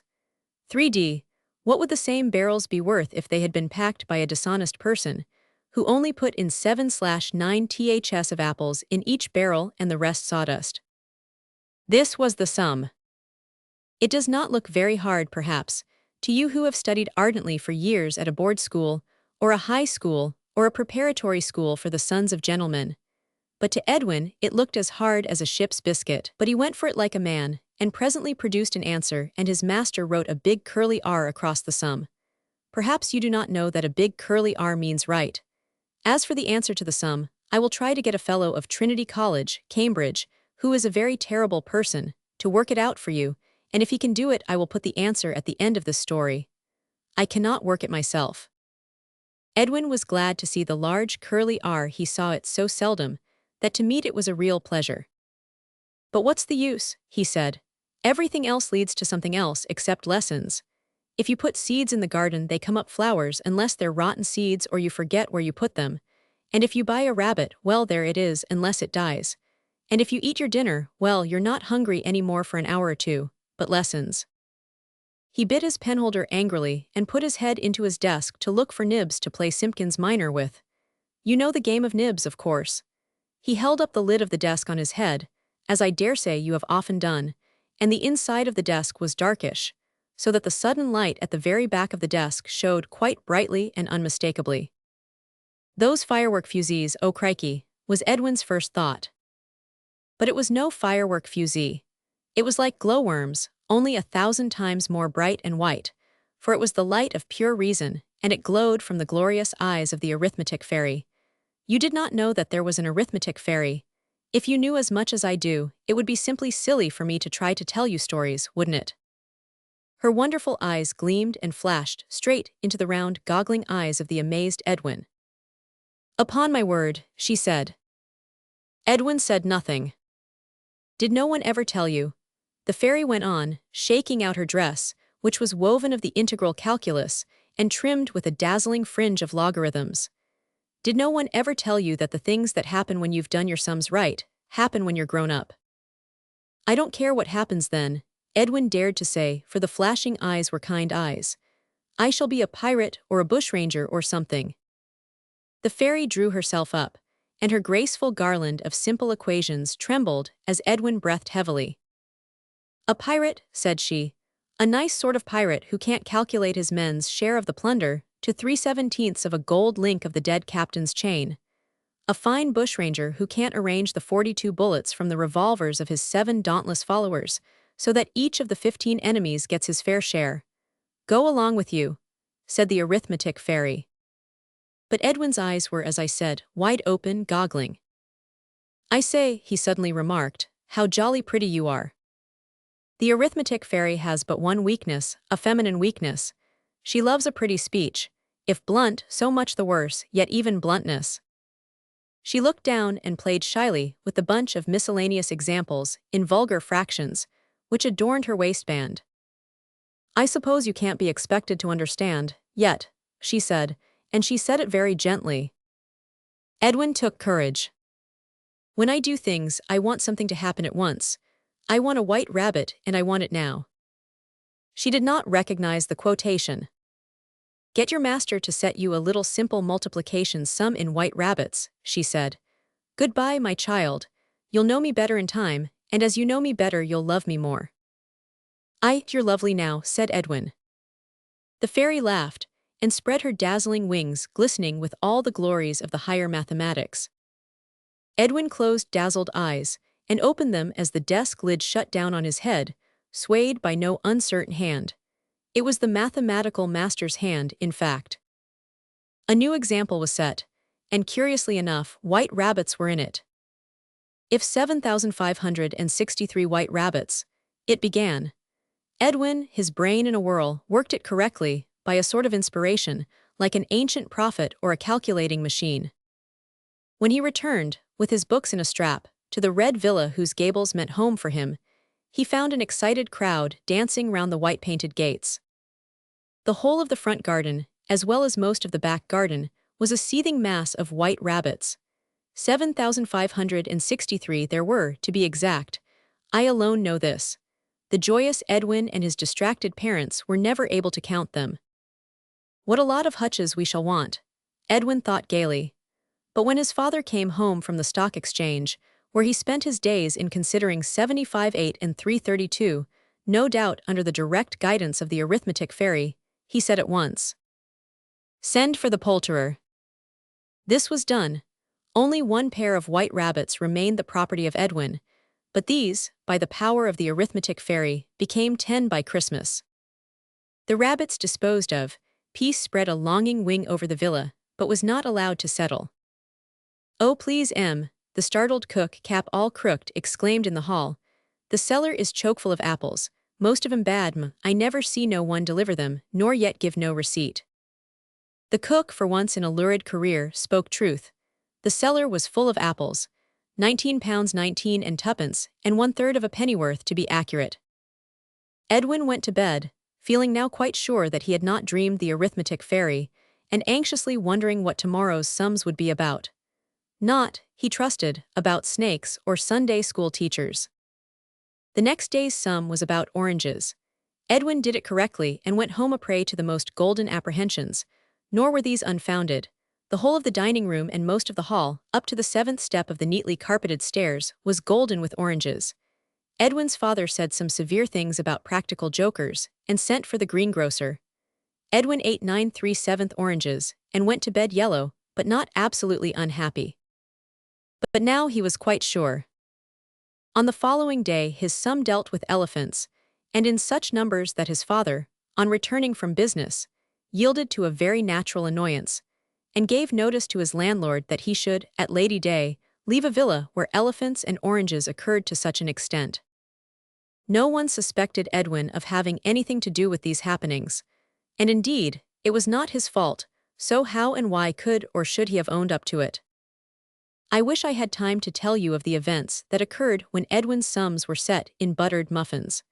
Of the 75 pigs traveling in a circle at varying rates, I can only say that part of the circle ran through Edwin's mother's drawing room, nor can I here relate the tale of the 300 lightning conductors, which were suddenly found to be attached to the once happy villa home.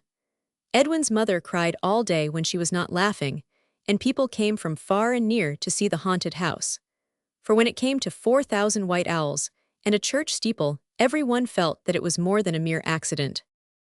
Edwin's master had a pretty taste in sums, and about once a term he used to set a sum about canes. Edwin worked that sum wrong on purpose, so I suppose it served him right that the canes should be at home before he was, just as they would have been if he had worked the sum properly, and as he had borrowed his father's razor that morning to sharpen a slate pencil, the 57 canes were not all thrown away. But it was the sum about the cistern that convinced Edwin of the desperate need of finding the arithmetic fairy and begging her to take back the present she had made him. It is not polite to ask this, but Edwin had to do it. You see, in the sum the cistern had to leak 3 pints in 13 minutes and a quarter, but the cistern at home happened to have a little leak of its own already, where Edwin had tried his new drill on it, and the 2 leaks together managed so well that, when Edwin got home, he found water dripping from all the top bedroom ceilings, and the staircase was a sort of Niagara. It was very exciting, but when the plumber came, he let Edwin's father know all about the little drilled hole, and Edwin got the credit of the leak in the sum, which was much larger and most unfair. His father spoke to Edwin about this matter in his study, and it was then that Edwin saw that he must put an end to the sums that came true. So he went up to his bedroom with his candle and his arithmetic book. Directly he put the candle on the chest of drawers, a big splash of water from the ceiling fell right on the flame and it went out. He had to go right downstairs to get another light. Then he put the candle on the dressing table, splash, out it went. Chair, splash, out. At last he got the candle to stay alight on the washhand stand, which was, by some curious accident, the only dry place in the room. Then he opened his book. Somewhere in the book he knew there must be something that would fetch the fairy. He said the multiplication table up to 9 times after that. As you know, the worst is over. But no fairy appeared. Then he read aloud the instructions for working the different rules, including the examples given. There was no result. Then he called to the fairy, but she did not come. Then he tried counting, then counting and calling mixed with other things, like this. Oh, good fairy, 1 2 3 4 5 6 7, do come and help me. 8 9 10 11. Beautiful, dear, kind, lovely fairy. 9 nines are 81. Dear fairy, do come. 7,200,659. I will always love you if you will come to me now. 3 sevenths of 5 ninths of 5 twelfths of 16 fiftieths. You were so kind the other day. 2 and 2 are 4 and 3 are 7. Do come now, you've no idea what an awful mess you've got me into. 7 nines are 63, though I know you meant it kindly. Dear fairy.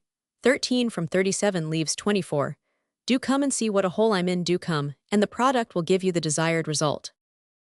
Edwin stopped, out of breath. He looked round him for the fairy, but his room, with the water dripping from the roof and the wet towels and basins on the floor, was not a fairy-like place. Edwin saw with a sigh that it was no go. I'll have another go in prep tomorrow, he said. This he did.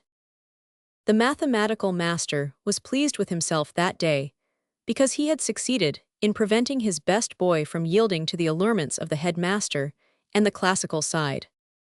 Of course his class knew at once what kind of temper the mathematical master was in. You know, we always know that. And Edwin ventured to ask that the examples that day might be about a model steam engine. Only one, sir, please. He was careful to explain. The master kindly consented, and by great good fortune the example did not deal with a faulty boiler, nor with any other defect, but concerned itself solely with the model engine's speed. So Edwin knew when he had worked his sum exactly what pace the model engine he would find at home would be good for. He worked the sum right. Then he put his head into his desk and began again. "Oh, good fairy, if a sum of 4,700 pounds is to be divided between A, B, and 100, do come and help me. 3/10 of a pound is 6 shillings, dear fairy, 11, 12, 13, 14, oh, lovely fairy," and so on. But no fairy came, and Simpkins minor whispered, "What are you chunnering about?" and stuck a pin into Edwin's leg. "Can't you do the beastly example?" Then quite suddenly Edwin knew what he had to do. He made up an example for himself. This was it. "If 75/35 fairies were in my desk at school, and I subtracty and add 6, and the rest flew away in 783 equal gangs, how many would be left over in the desk?" When he had worked it, the answer was 1. Very quickly he opened his desk again, and there was the arithmetic fairy, looking more lovely than ever in a rich gown of indices, lined with surds, that fell to her feet in osculating curves. In her hand, like a scepter, shone the starry glory of the binomial theorem, but her eyes were starrier still. She smiled, but her first words were severe. "You careless boy," she said. "Why can't you learn to be accurate? It's the merest chance you got me. You should have stated your problem more clearly, and you should have said 7,000 arithmetic fairies. Why, suppose you had found one fairy in your desk, and it had been the grammar fairy or the football fairy, what would you have done then?" "Is there a football fairy?" Edwin asked. "Of course, there's a fairy for everything you have to learn. There's a patience fairy, and a good temper fairy, and a fairy to teach people to make bread, and another to teach them to make love. Didn't you really know that?" "No," said Edwin, "but I say, look here." "I am looking," she said, fixing her bright eyes on Edwin's goggling ones, exactly as at their first meeting. "No, I mean, oh, I say," he said. "So I hear," she said. "No, but no, kid," said he. "Of course there isn't any kid," said she. "Dear, kind, pretty fairy," Edwin began again. "That's better," said the fairy. "Didn't you hear all I was saying to you yesterday, when the water was dripping from the ceiling all over the room? From 19 several spots, of course I did." "Well then," said Edwin. "You mean that you're tired of having things happen when you do your sums correctly. You prefer the old way." "Yes, please," said Edwin, "if you're sure you don't mind. I know you meant it for kindness, but, oh, it is most beastly when you get into the thick of it." He was thinking of the elephants, I fancy. "I only did it to please you," said the fairy, pouting. "I'll make everything as it was before. Does that please you? And there's your third wish. You know we always give 3 wishes. It's customary in the profession. What would you like?" Edwin had not attended properly to this speech, so he had only heard, as it was before, and then, "What would you like?" So he said, "I should like to see you again some day." The arithmetic fairy smiled at him, and her beauty grew more and more radiant. She had not expected this. "I made sure you would ask for a pony or a cricket bat or a pair of white mice," she said. "You shall see me again, Edwin, goodbye." And the bright vision faded away in a dim mist of rosy permutations. When Edwin got home, he heard that a model engine had been discovered in the larder and had been given to his younger brother. There are some wrongs, some sorrows, to which even a pen like mine cannot hope to do justice. Edwin is now a quiet-looking grown-up person in a black frock coat, and his hair is slowly withdrawing itself from the top of his learned head. I suppose it feels itself unworthy to cover so great a brain. The fairy has been with him, unseen, this many a year. The other day he saw her. He had been senior wrangler, of course, that was nothing to Edwin. And he was astronomer royal, but that, after all, he had a right to expect. But it was when he took breath from his researches one day, and suddenly found that he had invented a brand new hypernebular hypothesis, that he thought of the fairy, and thinking of her, he beheld her. She was lightly poised above a pile of books based on Newton's Principia, and topped with his own latest work, The Fourth and Further Dimensions. He knew her at once, and now he appreciated, more than ever in his youth, the radiance of her eyes and of her wings, for now he understood it. "Dear, beautiful fairy," he said, "how glad I am to see you again." "I've been with you all the time," she said. "I wish I could do something more for you. Is there anything you want?" The great mathematician, who was Edwin, ran his hand over his thin hair. No, he said, no. And then he remembered the school and Simpkins Minor and the old desk he used to keep firework fusees in. Unless, he added, you could make me young again. She dropped a little tear, clear as a solved problem. I can't do that, she said. You can't have everything. The only person who could do that for you is the love fairy. If you had found her instead of me, you would have been always young, but you wouldn't have invented the hypernebular hypothesis. I suppose I shall never find her now, said Edwin, and as he spoke he looked out of the window to the garden, where a girl was gathering roses. I wonder, said she, the love fairy doesn't live in school desks or books on fourth dimensions. I wonder, said Edwin, does the love fairy live in gardens? I wonder, echoed the arithmetic fairy, a little sadly, and she spread her bright wings and flew out of the open window and out of the story. Edwin went out into the rose garden. And did he find the love fairy? I wondered. P.S. The Fellow of Trinity says the answer to that sum is £19, 19 shillings and 2 pence, and 1/3 of a penny. Does the Fellow of Trinity speak the truth? I wondered. The town in the library inn. The town in the library. Rosamond and Fabian were left alone in the library. You may not believe this, but I advise you to believe everything I tell you because it is true. Truth is stranger than storybooks, and when you grow up, you will hear people say this till you grow quite sick of listening to them. You will then want to write the strangest story that ever was, just to show that some stories can be stranger than truth. Mother was obliged to leave the children alone, because nurse was ill with measles, which seems a babyish thing for a grown-up nurse to have, but it is quite true. If I had wanted to make up anything, I could have said she was ill of a broken heart or a brain fever, which always happens in books. But I wish to speak the truth even if it sounds silly. And it was measles. Mother could not stay with the children, because it was Christmas Eve, and on that day a lot of poor old people came up to get their Christmas presents, tea and snuff, and flannel petticoats, and warm capes, and boxes of needles and cottons and things like that. Generally the children helped to give out the presents, but this year Mother was afraid they might be going to have measles themselves, and measles is a nasty forward illness with no manners at all. You can catch it from a person before they know they've got it, and if Rosamond and Fabian had been going to have it, they might have given it to all the old men and women who came up to get their Christmas presents. And measles is a present no old men or women want to have given them, even at Christmas time, no matter how old they may be. They would not mind brain fever or a broken heart so much perhaps, because it is more interesting. But no one can think it interesting to have measles, at any rate till you come to the part where they give you jelly and boiled sole. So the children were left alone.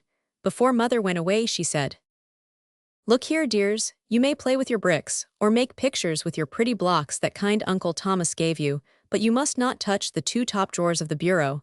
Now don't forget. And if you're good you shall have tea with me, and perhaps there will be cake.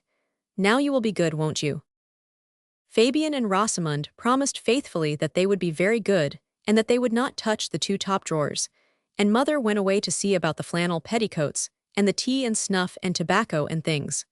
When the children were left alone, Fabian said, "I am going to be very good. I shall be much more good than Mother expects me to." "We won't look in the drawers," said Rosamond, stroking the shiny top of the bureau. "We won't even think about the insides of the drawers," said Fabian. He stroked the bureau too, and his fingers left 4 long streaks on it, because he had been eating toffee. "I suppose," he said presently, "we may open the 2 bottom drawers. Mother couldn't have made a mistake, could she?" So they opened the 2 bottom drawers, just to be sure that Mother hadn't made a mistake, and to see whether there was anything in the bottom drawers that they ought not to look at. But the bottom drawer of all had only old magazines in it, and the next to the bottom drawer had a lot of papers in it. The children knew at once by the look of the papers that they belonged to Father's great work about the domestic life of the ancient Druids, and they knew it was not right, or even interesting, to try to read other people's papers. So they shut the drawers and looked at each other, and Fabian said, "I think it would be right to play with the bricks and the pretty blocks that Uncle Thomas gave us." But Rosamond was younger than Fabian, and she said, "I am tired of the blocks, and I am tired of Uncle Thomas. I would rather look in the drawers."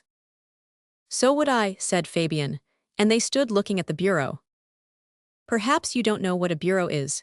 Children learn very little at school nowadays. So I will tell you that a bureau is a kind of chest of drawers. Sometimes it has a bookcase on the top of it, and instead of the two little top corner drawers like the chests of drawers in a bedroom, it has a sloping lid. And when it is quite open, you pull out two little boards underneath. And then it makes a sort of shelf for people to write letters on. The shelf lies quite flat, and lets you see little drawers inside with mother-of-pearl handles, and a row of pigeon holes, which are not holes pigeons live in, but places for keeping the letters carrier pigeons could carry round their necks if they liked.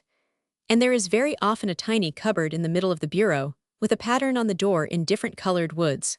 So now you know. Fabian stood first on one leg and then on the other, till Rosamund said, "Well, you might as well pull up your stockings." So he did. His stockings were always just like a concertina or a very expensive photographic camera, but he used to say it was not his fault, and I suppose he knew best. Then he said, "I say, Rom, Mother only said we weren't to touch the two top drawers." "I should like to be good," said Rosamund. "I mean to be good," said Fabian. "But if you took the little thin poker that is not kept for best, you could put it through one of the brass handles, and I could hold the other handle with the tongs. And then we could open the drawer without touching it." "So we could. How clever you are, Fabe," said Rosamund. And she admired her brother very much. So they took the poker and the tongs. The front of the bureau got a little scratched, but the top drawer came open, and there they saw two boxes with glass tops and narrow gold paper going all round.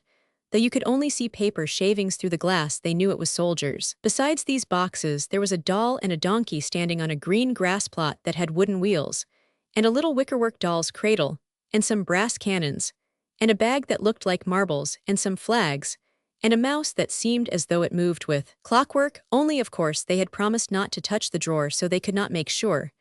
There was a wooden box too, and it was wrong way up, and on the bottom of it was written in pencil, Vil and Annam, 5912. They looked at each other and Fabian said, "I wish it was tomorrow." You have seen that Fabian was quite a clever boy, and he knew at once that these were the Christmas presents which Santa Claus had brought for him and Rosamund. But Rosamund said, "Oh dear, I wish we had."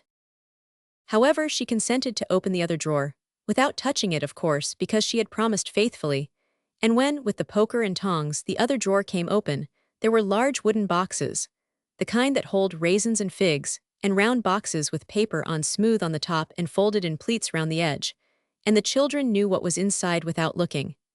Everyone knows what candied fruit looks like on the outside of the box. There were square boxes, too, the kind that have crackers in, with a cracker going off on the lid, very different in size and brightness from what it does really. For as no doubt you know, a cracker very often comes in two quite calmly, without any pop at all, and then you only have the motto and the sweet, which is never nice. Of course, if there is anything else in the cracker, such as brooches or rings, you have to let the little girl who sits next you at supper have it. When they had pushed back the drawer, Fabian said, "Let us pull out the writing drawer and make a castle." So they pulled the drawer out and put it on the floor. Please do not try to do this if your father has a bureau, because it leads to trouble.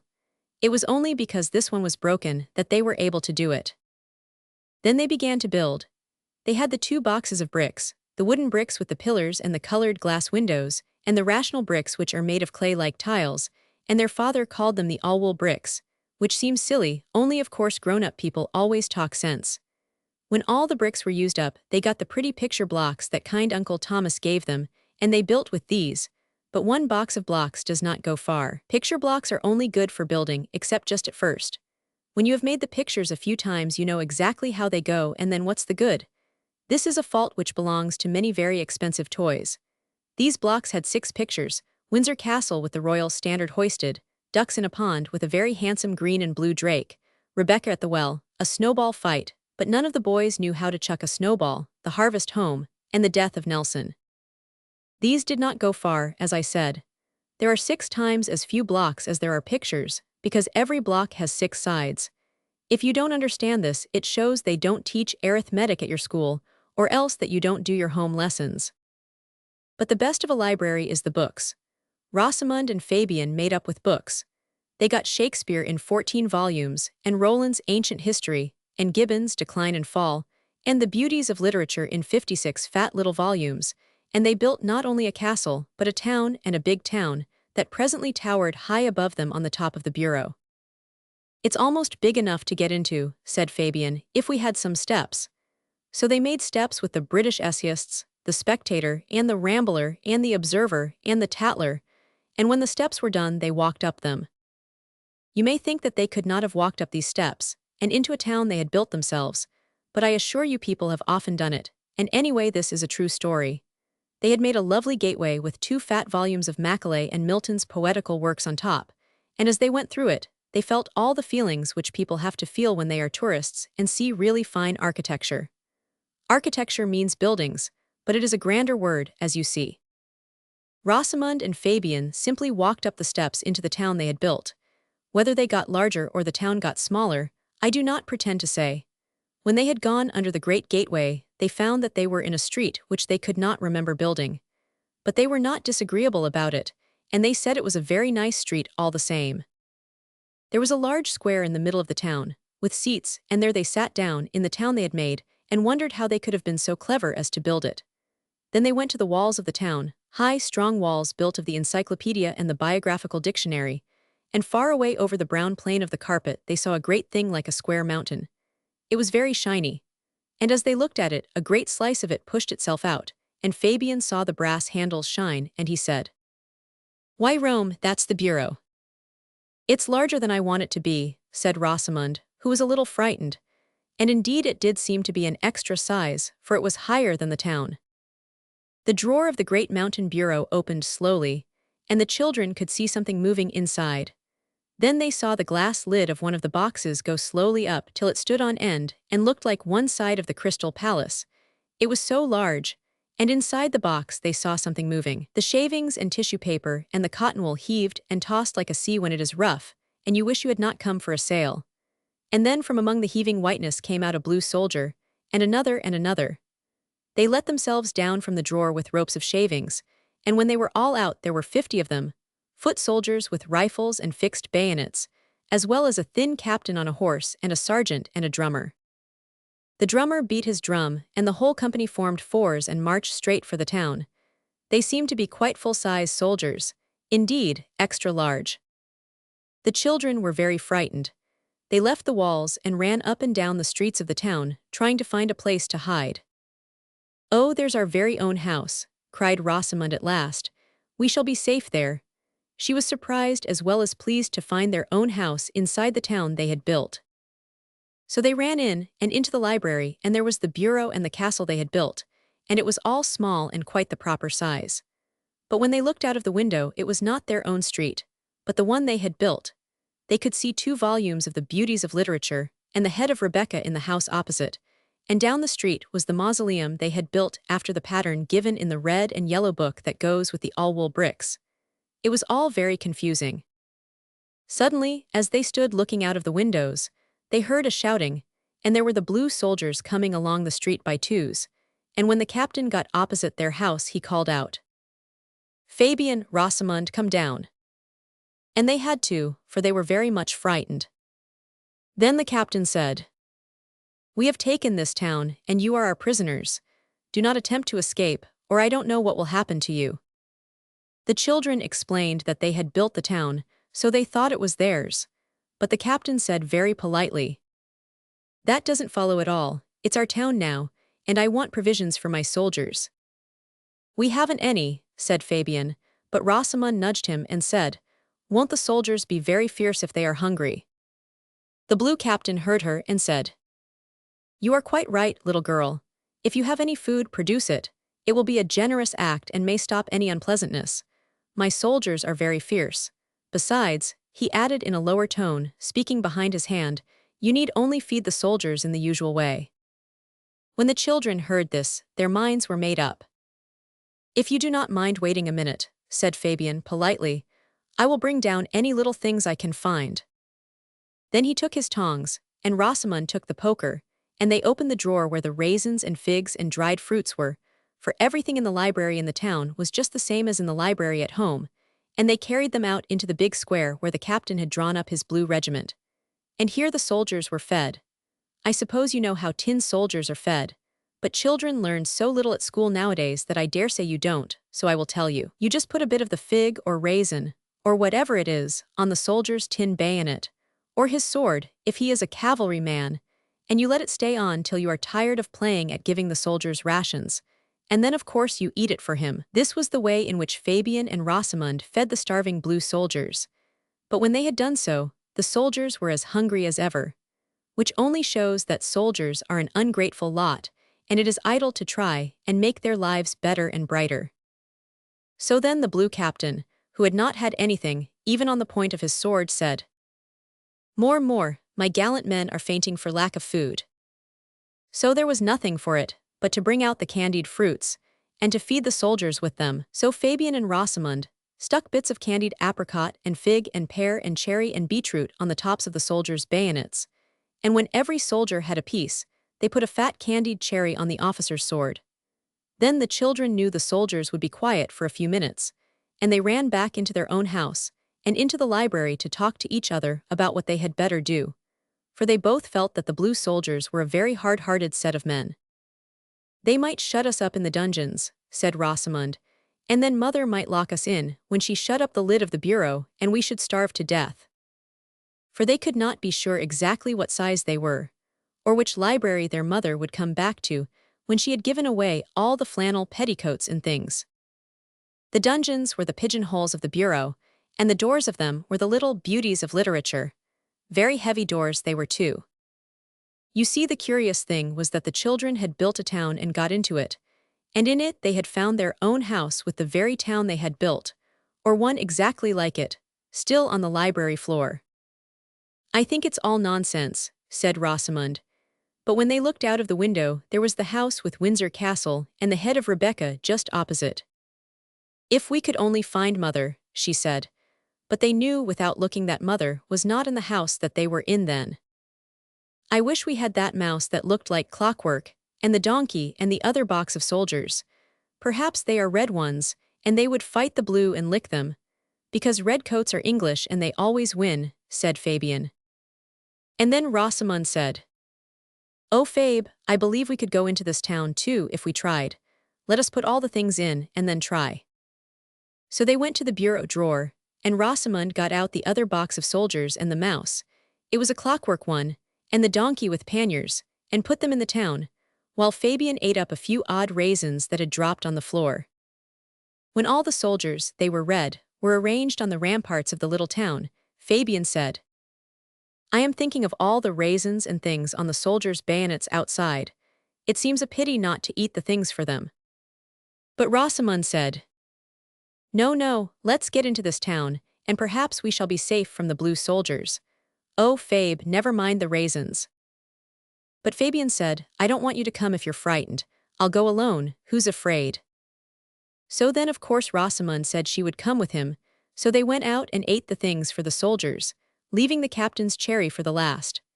And when that was eaten, they ran as hard as they could back to their house and into the library, where the town was on the floor, with the little red soldiers on the ramparts. "I'm sure we can get into this town," cried Fabian, and sure enough they did, just as they had done into the first one. Whether they got smaller or the town got larger I leave you to decide. And it was exactly the same sort of town as the other. So now they were in a town built in a library in a house in a town built in a library in a house in a town called London. And the town they were in now had red soldiers in it, and they felt quite safe, and the Union Jack was stuck up over the gateway. It was a stiff little flag they had found with some others in the bureau drawer. It was meant to be stuck in the Christmas pudding, but they had stuck it between 2 blocks and put it over the gate of their town. They walked about this town and found their own house, just as before, and went in, and there was the toy town on the floor. And you will see that they might have walked into that town also, but they saw that it was no good, and that they couldn't get out that way, but would only get deeper and deeper into a nest of towns in libraries in houses in towns in libraries in houses in towns in, and so on for always, something like Chinese puzzle boxes multiplied by millions and millions for ever and ever. And they did not like even to think of this, because of course they would be getting further and further from home every time. And when Fabian explained all this to Rosamund, she said he made her head ache, and she began to cry. Then Fabian thumped her on the back and told her not to be a little silly, for he was a very kind brother. And he said, "Come out, and let's see if the soldiers can tell us what to do." So they went out, but the red soldiers said they knew nothing but drill, and even the red captain said he really couldn't advise. Then they met the Clockwork Mouse. He was big like an elephant, and the donkey with panniers was as big as a mastodon or a megatherium. If they teach you anything at school, of course, they have taught you all about the megatherium and the mastodon. The mouse kindly stopped to speak to the children, and Rosamund burst into tears again and said she wanted to go home. The great mouse looked down at her and said, "I am sorry for you, but your brother is the kind of child that overwinds clockwork mice the very first day he has them. I prefer to stay this size." Then Fabian said, "On my honor I won't. If we get back home I'll give you to Rosamund. That is, supposing I get you for one of my Christmas presents." The donkey with panniers said, "And you won't put coals in my panniers, or unglue my feet from my green grass plot, because I look more natural without wheels." "I give you my word," said Fabian, "I wouldn't think of such a thing." "Very well," said the mouse. "Then I will tell you. It is a great secret, but there is only one way to get out of this kind of town. I hardly know how to explain you just walk out of the gate, you know." "Dear me," said Rosamund, "I never thought of that." So they all went to the gate of the town and walked out, and there they were in the library again. But when they looked out of the window, the all-wool mausoleum was still to be seen, and the terrible blue soldiers. "What are we to do now?" asked Rosamund. But the Clockwork Mouse and the donkey with panniers were their proper size again now, or else the children had got bigger. "It is no use asking me which, for I do not know," and so of course they could not speak. "We must walk out of this town as we did out of the other," said Fabian. "Yes," Rosamund said, "only this town if full of blue soldiers, and I am afraid of them. Don't you think it would do if we ran out?" So out they ran, and down the steps that were made of the Spectator, and the Rambler, and the Tattler, and the Observer. And directly they stood on the brown library carpet they ran to the window and looked out. And they saw, instead of the building with Windsor Castle and Rebecca's head in it, and the all-wool mausoleum, they saw their own road with the trees without any leaves, and the man was just going along lighting the lamps with the stick that the gaslight pops out of, like a bird, to roost in the glass cage at the top of the lamp-post. So they knew that they were safe at home again. And as they stood looking out, they heard the library door open, and Mother's voice saying, "What a dreadful muddle, and what have you done with the raisins and the candied fruits?" And her voice was very grave indeed. Now you will see that it was quite impossible for Fabian and Rosamund to explain to their mother what they had done with the raisins and things, and how they had been in a town in a library in a house in a town they had built in their own library with the books and the bricks, and the pretty picture blocks kind Uncle Thomas gave them. Because they were much younger than I am, and even I have found it rather hard to explain. So Rosamund said, "Oh mother, my head does ache so," and began to cry. And Fabian said nothing, but he also began to cry. And Mother said, "I don't wonder your head aches, after all those sweet things." And she looked as if she would like to cry too. "I don't know what Daddy will say," said Mother, and then she gave them each a nasty powder and put them both to bed. "I wonder what he will say," said Fabian just before he went to sleep. "I don't know," said Rosamund, and strange to say, they don't know to this hour what Daddy said. Because next day they both had measles, and when they got better everyone had forgotten about what had happened on Christmas Eve. And Fabian and Rosamund had forgotten just as much as everybody else. So I should never have heard of it but for the Clockwork Mouse. It was he who told me the story, just as the children told it to him in the town in the library in the house in the town. They built in their own library with the books and the bricks, and the pretty picture blocks which were given to them by kind Uncle Thomas. And if you do not believe the story, it is not my fault. I believe every word the mouse said, for I know the good character of that Clockwork Mouse, and I know it could not tell an untruth even if it tried. The Plush Usurper. There was a knock at the king's study door. The king looked up from his plans for the new municipal washhouses and sighed, for that was the 27th knock that had come to his door since breakfast. "Come in," said the king wearily. And the Lord Chief Good Doer came in. He wore a white gown and carried a white wand. If you had been there, you would have noticed how clean the king's study looked. All the books were bound in white vellum, and the floor was covered with white matting, and the window curtains were of white silk. Of course, it would not be right for everyone to have such things, even if we were all kings, because it would make such a lot of work for the servants. But this king, whose name was Alban, had an excellent housekeeper. She did all the cooking and cleaned everything by white magic, which is better even than Nedijasek, if you know what that is, and only took the good lady 5 minutes every morning. "I am extremely sorry to disturb your majesty," said the Lord Chief Good Doer, "but your majesty's long-lost brother Negretti has called in from the Golden Indies, and he says he can't stay more than half an hour." The king jumped up, knocking over the white wood table where the white books were. We call them blue books in England, but the insides are just as dull whatever color you put outside. "My dear brother, I haven't seen him since we were boys together," he cried, and ran out to meet him, tucking up his royal white velvet robes to run the quicker down the cool marble corridors. At the front door of the palace was the king's brother just getting off his elephant. He was a brown and yellow brother, withered and shriveled like a very old apple, and dressed in a suite of plush of a bright orange, sewn thick with emeralds. All the white marble terrace in front of the palace was crowded with the retinue of the new arrival.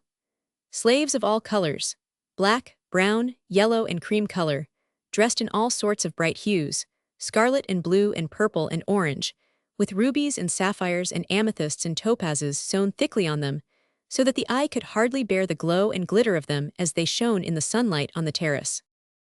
"Welcome, welcome," King Alban cried, and kissed his brother on both cheeks, as is the fashion in Albanatolia and in many other civilized lands. Then, still holding him by both hands, he led him into the palace. The jeweled, gorgeous retinue followed him in, and the head parlor-maid shut the front door and put the chain up, because she knew it to be more than possible that a few odd rubies and sapphires and things would drop off the retinue onto the floor, and she thought any such little odds and ends might as well go into her dustpan when she swept up after lunch, as into the pockets of any poor people who might look in during the afternoon to ask the king's advice, as they were fond of doing. This was the beginning of the trouble that was wrought by the coming of the king's brother. Before this, every door stood unfastened all day long, because everyone was contented, and therefore honest. King Alban entertained his brother royally for 7 days in the good old fashion, and then gave him a palace of his own to live in. The palace was of white marble, like most of the buildings in Albanatolia, but the king's brother had it painted red all over without a moment's delay. And then he began to give parties and to have processions, and to scatter money among the crowd, and every day the people loved him more. He was a loud, jolly, joking sort of man with a black beard, and he always wore clothes of plush, a material hitherto unknown, and he always blazed with jewels, and he had a circus set up at his own expense in the field at the back of his palace, and he introduced horse racing and animated photographs, all highly colored, and thus became extraordinarily popular, so much so that the people presently began to forget all the good that King Alban had done for them, and to wish secretly that the kingdom had happened to have a bright, cheerful king like Prince Negretti. For King Alban had worked so hard for his people's good that he had not had time to be amusing. He had never had processions and circuses, preferring rather small tea parties with the Lord Chief Good Doer, the commissioner. King welcoming Negretti. "Welcome's welcome." Now Negretti was a magician, and his was the black or colored magic which won't wash clothes. He was always messing about with acids and alkalis, and sulfites and bicarbonates, and retorts and furnaces, and test tubes, and pestles and mortars, and the like. And whenever he happened to make a nice color by mixing 2 or more of these things together, he always put it in a bottle and stuck it up in one of the palace windows, so that at night his windows were brighter than any chemist's and druggist's in any street, and the people said it was as good as fireworks. The king's palace windows only sent out a soft white light like moonlight, and this was now considered very tame. It was the magician's habit to wander about the town stirring up discontent as easily as if it had been one of his chemical messes, and though he was so well known among the people he was never recognized, because he always took care to disguise himself as a respectable person, and the disguise was quite impenetrable. I hope you know what that is. One night he sat disguised at the king's head, the finest of the municipal alehouses, drinking dog's nose out of a pewter pot, and the grumbling of the people was music in his wicked ears. "Alban is not my sort of king," said the blacksmith. "I'd make a better king out of a pen'orth of putty any day of the week," said the painter. "What's the good of a king if you never see him?" said the landlady. "No processions, no flags, no gilt coaches, no rubies and diamonds and sapphires, no royal robes of purple and gold, such as a loyal country has a right to expect on its sovereign's back. Only that old white thing," said the barmaid. "No better than a velvet nightgown," said the landlady. "I like a bit of color, I do," said the painter. "Graining I don't ask for he's not had the education to know its beauty, but a good warm maroon or a royal blue now. But no, it's white, white, white till I'm sick of it. And us all wearing white by law and washing done free by white magic at the palace on Mondays fro to 4, and no one to have more than a quart of beer of an evening. I tell you what it is, my boys, we're miserable, degraded slaves, that's what we are." "If we must have a king," said the blacksmith, "why not good old Negretti? He's something like a king, he is. Ah, if he only knew how our free hearts beat with him, he'd be sitting on the throne tomorrow." Then Negretti threw off his disguise. The pewter with the municipal arms on it rolled on the sanded floor, and spilt what was left of the dog's nose onto the disguise, and the magician stood before them, pale but firm, his dark lantern in his hand. It was a magic lantern, of course. "Downtrodden slaves," he cried, "poor benighted, oppressed people, follow me.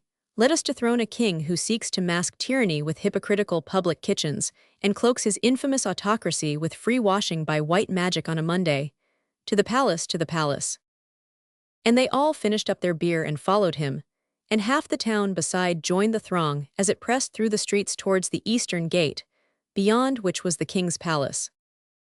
Now while the magician was drinking his dog's nose, disguised as a respectable person, the king in his white robes was walking under the boughs of the white-blossomed pear trees, for it was spring, and the moon was at the full.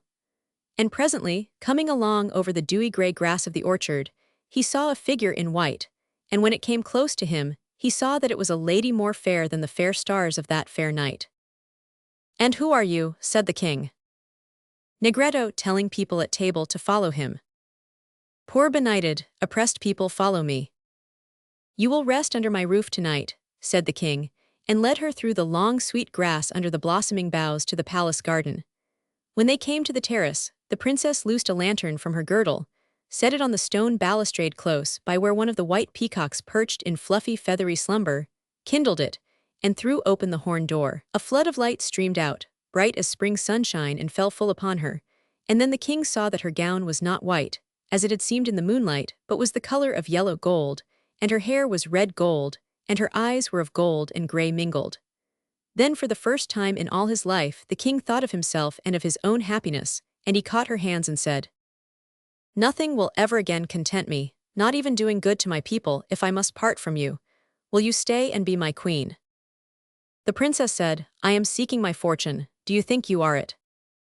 "I do not know, my dear," said the king, "whether I am your fortune, but I know well enough that you are mine." Then the princess clapped her hands and said, "That is the right answer. I have traveled half round the world to hear it, and will you love me always?" "Always, my queen," said he, "exactly the same as you will love me. We are not of the race that changes heart." So then they kissed each other as lovers should, and wandered along the yew tree avenue deep in lovers' talk, and never even heard the crowd that the magician had brought to the front door. So when the crowd found that the palace door was locked for the night, it went home again, but it came back in the morning, with trumpets and banners and scraps of colored stuff tied over its white clothing, and the king went out to meet it. When the crowd saw him, everyone began to shout, "Down with Alban, down with the White King, free beer, no more washing," and things like that. Then the king stood forth and said, "What have I done but seek for your good? When till now have I thought of my own happiness? Who has stirred you up to these ill thoughts of me? My people, my own beloved people, have my ears ever been closed to your complaints? Have you wrongs? Tell me, and I will right them. Have you sorrows? Make them known and let me soothe them. Do you not know that your king is your servant and lives but to do you good?" And the crowd grumbled and muttered, and one voice cried, "We don't want to be done good to, we want to enjoy ourselves." "I did not know," said the king, gently, "but now you have spoken I will at once appoint a minister of public enjoyment, and—" The magician was watching the crowd, and he saw how the sight of the king's good face and the sound of his good voice were working on their hearts that had once loved him. Now Negrity sprang forward. "One word, brother," he cried, and led the king into the shadow of a close-clipped yew tree walk. The moment they were hidden, he caught his brother's arm and whispered a wicked spell. And the first words of it were in Persian, and the next in Greek, and after that came words in Arabic and Spanish, and the speech of the county of Essex, and the last words of all were "be changed to a stone." And so strong was the spell that the king was turned to a stone that very minute, a great white stone, and fell under the yew hedge, and lay there. Then the magician said, "Ha ha," and, after waiting so long as he deemed prudent, he went back to the people and said, "I regret to inform you that your king has proved quite unreliable as a man of business. When I urged him to sign a written agreement to keep you always in a good humor, he refused, and then he remembered an urgent appointment in Nova Scotia, and he has gone, and taken most of the crown treasure with him. But do not despair, I will be your king, and I have an income quite sufficient to keep up a small establishment of my own. And my golden argosies are now on the way from the Indies, bearing all manner of precious things, and bales of plush are on their way from Yorkshire. So now I am king." The people believed him, for they had never known a king who spoke anything but the truth. So they shouted, "Long live the king!" And the matter was settled. That very day Negrity had the palace painted magenta, and covered all the window sashes and mantelpieces with gold paint, and stuck embossed colored scraps on them. Then he went out into the garden to get a good look at his magenta palace from the outside, and as he went along the clipped yew walk, there was the Princess Perihelia weeping over the white stone. "What are you crying for?" he asked. "I'm crying for the White King," said she. "And why do you cry here?" said the magician. "I don't know," said the poor princess, and she looked so beautiful that the magician went straight into the palace, and told the prime tailor to sew new rubies all over his new purple plush suit, because he was going a-courting. The very next day Negrity put on the purple plush suit as well as the royal crown, and went to the wing of the palace, which the White King had set apart for the Princess Perihelia to live in. Alban's crown was made of silver and pearls and moonstones, and the new king had ordered a new crown, all gold, and stuck as full of rubies and emeralds and sapphires as a really good Christmas cake is of plums. I do not mean the cake they call good, wholesome school cake, but the kind they have at home when there is a party. He took all his many-colored retinue with him, and they waited on the terrace while the magician knocked at the door. "Come in," said the princess. "I've come to marry you," said the magician, coming to the point at once, for he had arranged to have a procession that afternoon, and he was a little pressed for time. But Perihelia said, "No, thank you." The magician could hardly believe his ears. "But you'll be queen of the land," said he, "and that's what you'd have been if you demarried my brother, and I suppose, what you wanted to be." "Oh no, it isn't," said she. "Well, what did you want?" said he. "I wanted to be the White King's wife," said she. "It's the same thing," he said. But she said, "No, it isn't, not a bit." And it was in vain that he showed her his best plush suit and the plush suits of his retainers. She simply wouldn't look at them, nor at the precious stones either.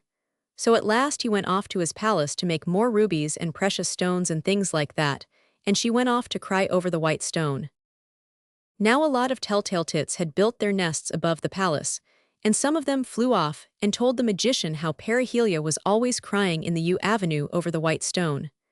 So he said to his slaves, "Get a handcart, and carry the thing on to the middle of the bridge, and drop it into the river." So they did, and the stone stuck end up in the mud.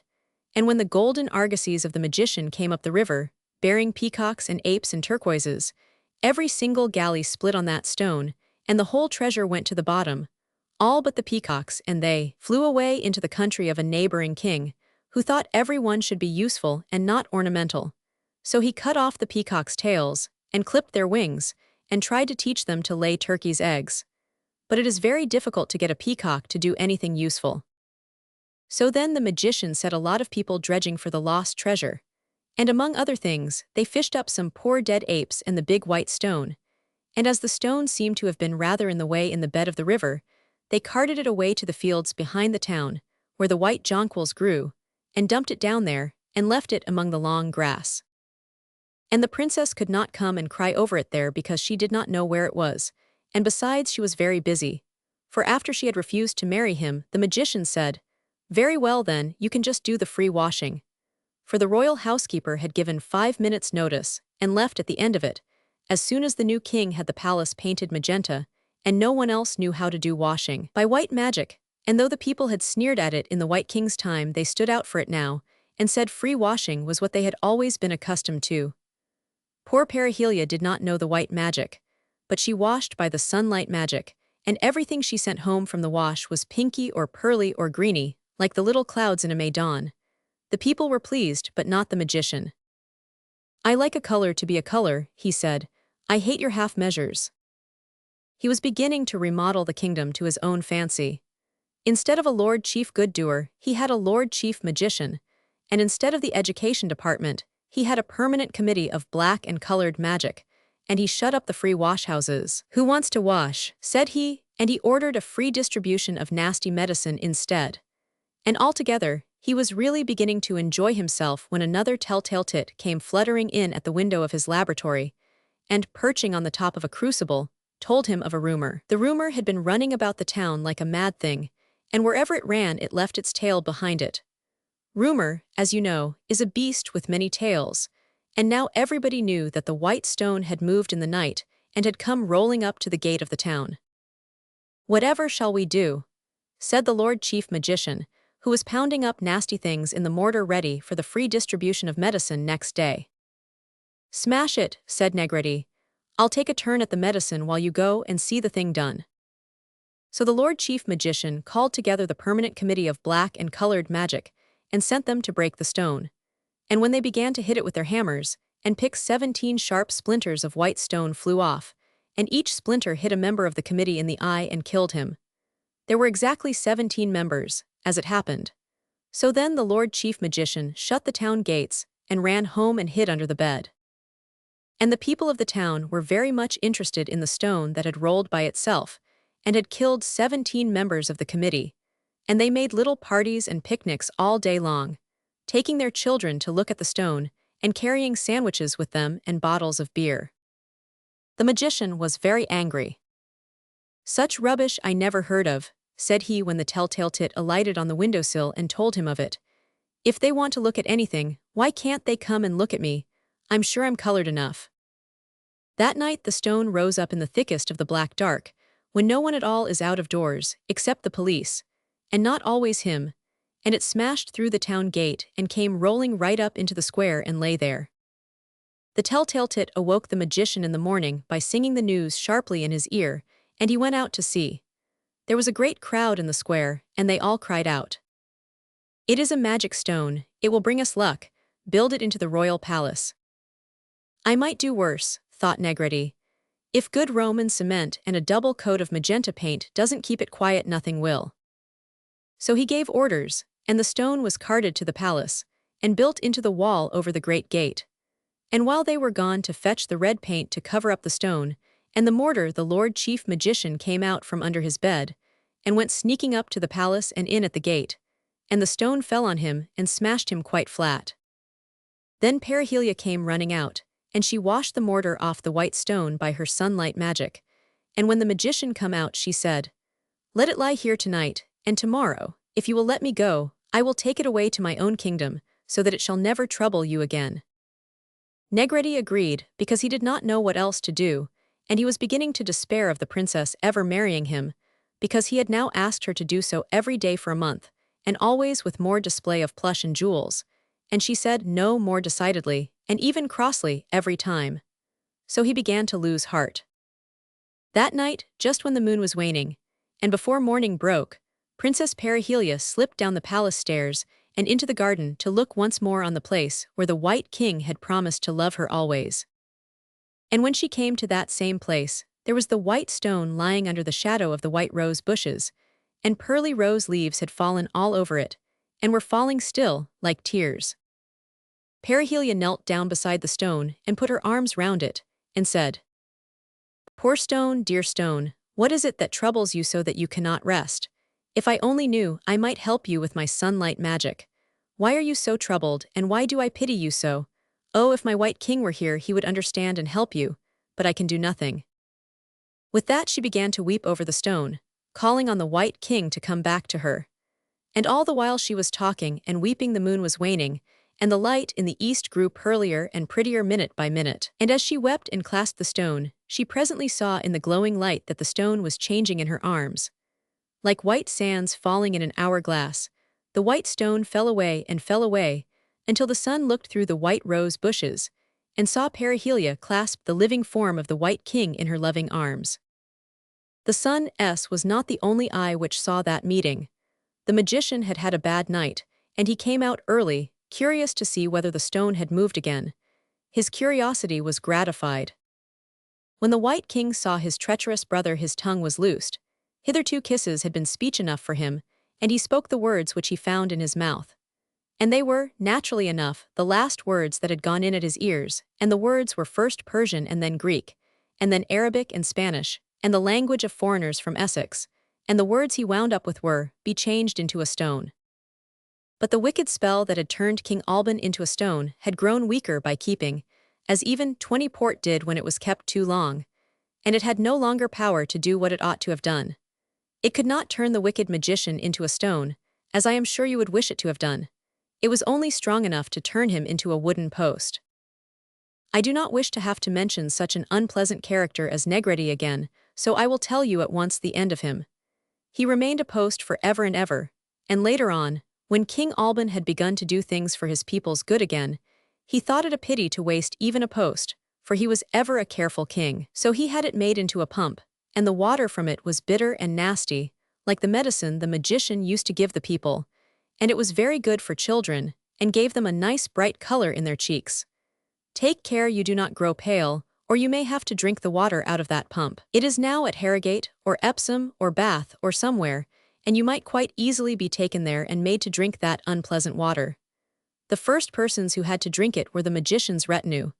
The king thought it would be good for them, and they were very grateful.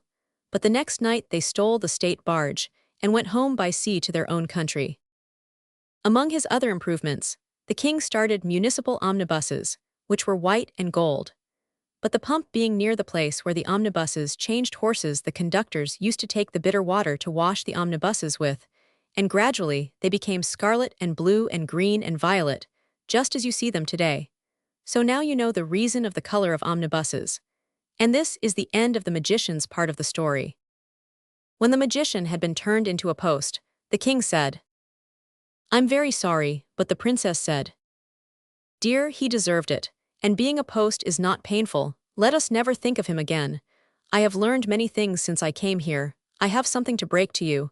Do you think you can bear it?" "I can bear anything now," said he, holding her in his arms and kissing her again, because she was so very dear. "Well," said Perihelia, "I am princess of the sun, and if I marry you, my own dear king, I shan't be able to help coloring your pretty white kingdom a little. Just soft, sweet colors, dear, and not an inch of plush. We'll make a law against that the very first thing, and you shall go on teaching your people to be good, and I'll try to teach them to be happy. Do you think I can?" The White King smiled. "You've taught me," he said. "But now, before we do anything for the people, let's go and get married, and we can begin to make the new laws directly we've finished breakfast. We shall just have time to be married if we go off to church at once." So they went off, and woke up the archbishop, and were married, and the archbishop came home with them to breakfast, and afterwards they began to make laws as hard as they could. The first law was, there is to be no plush at all in this kingdom. And now Albanatolia is the most beautiful country in the world, all soft, sweet colors and clear, pearly white, and the Queen Perihelia has taught the people how to be happy, so the king has very little work to do, for they are good almost without his interfering at all. It is a lovely country. I hope you will go there some day. I went there once, but they would not let me stay because I had a black coat on and gaiters. And the sight of these clothes made the people so unhappy that the queen asked me as a private and personal favor to go away, and never to come back unless I could come dressed in something like the colors of the clouds at dawn. I have never been able to manage this, and anyway, I don't suppose I could find the way there now. But if you could get the proper dress, perhaps you could. The end.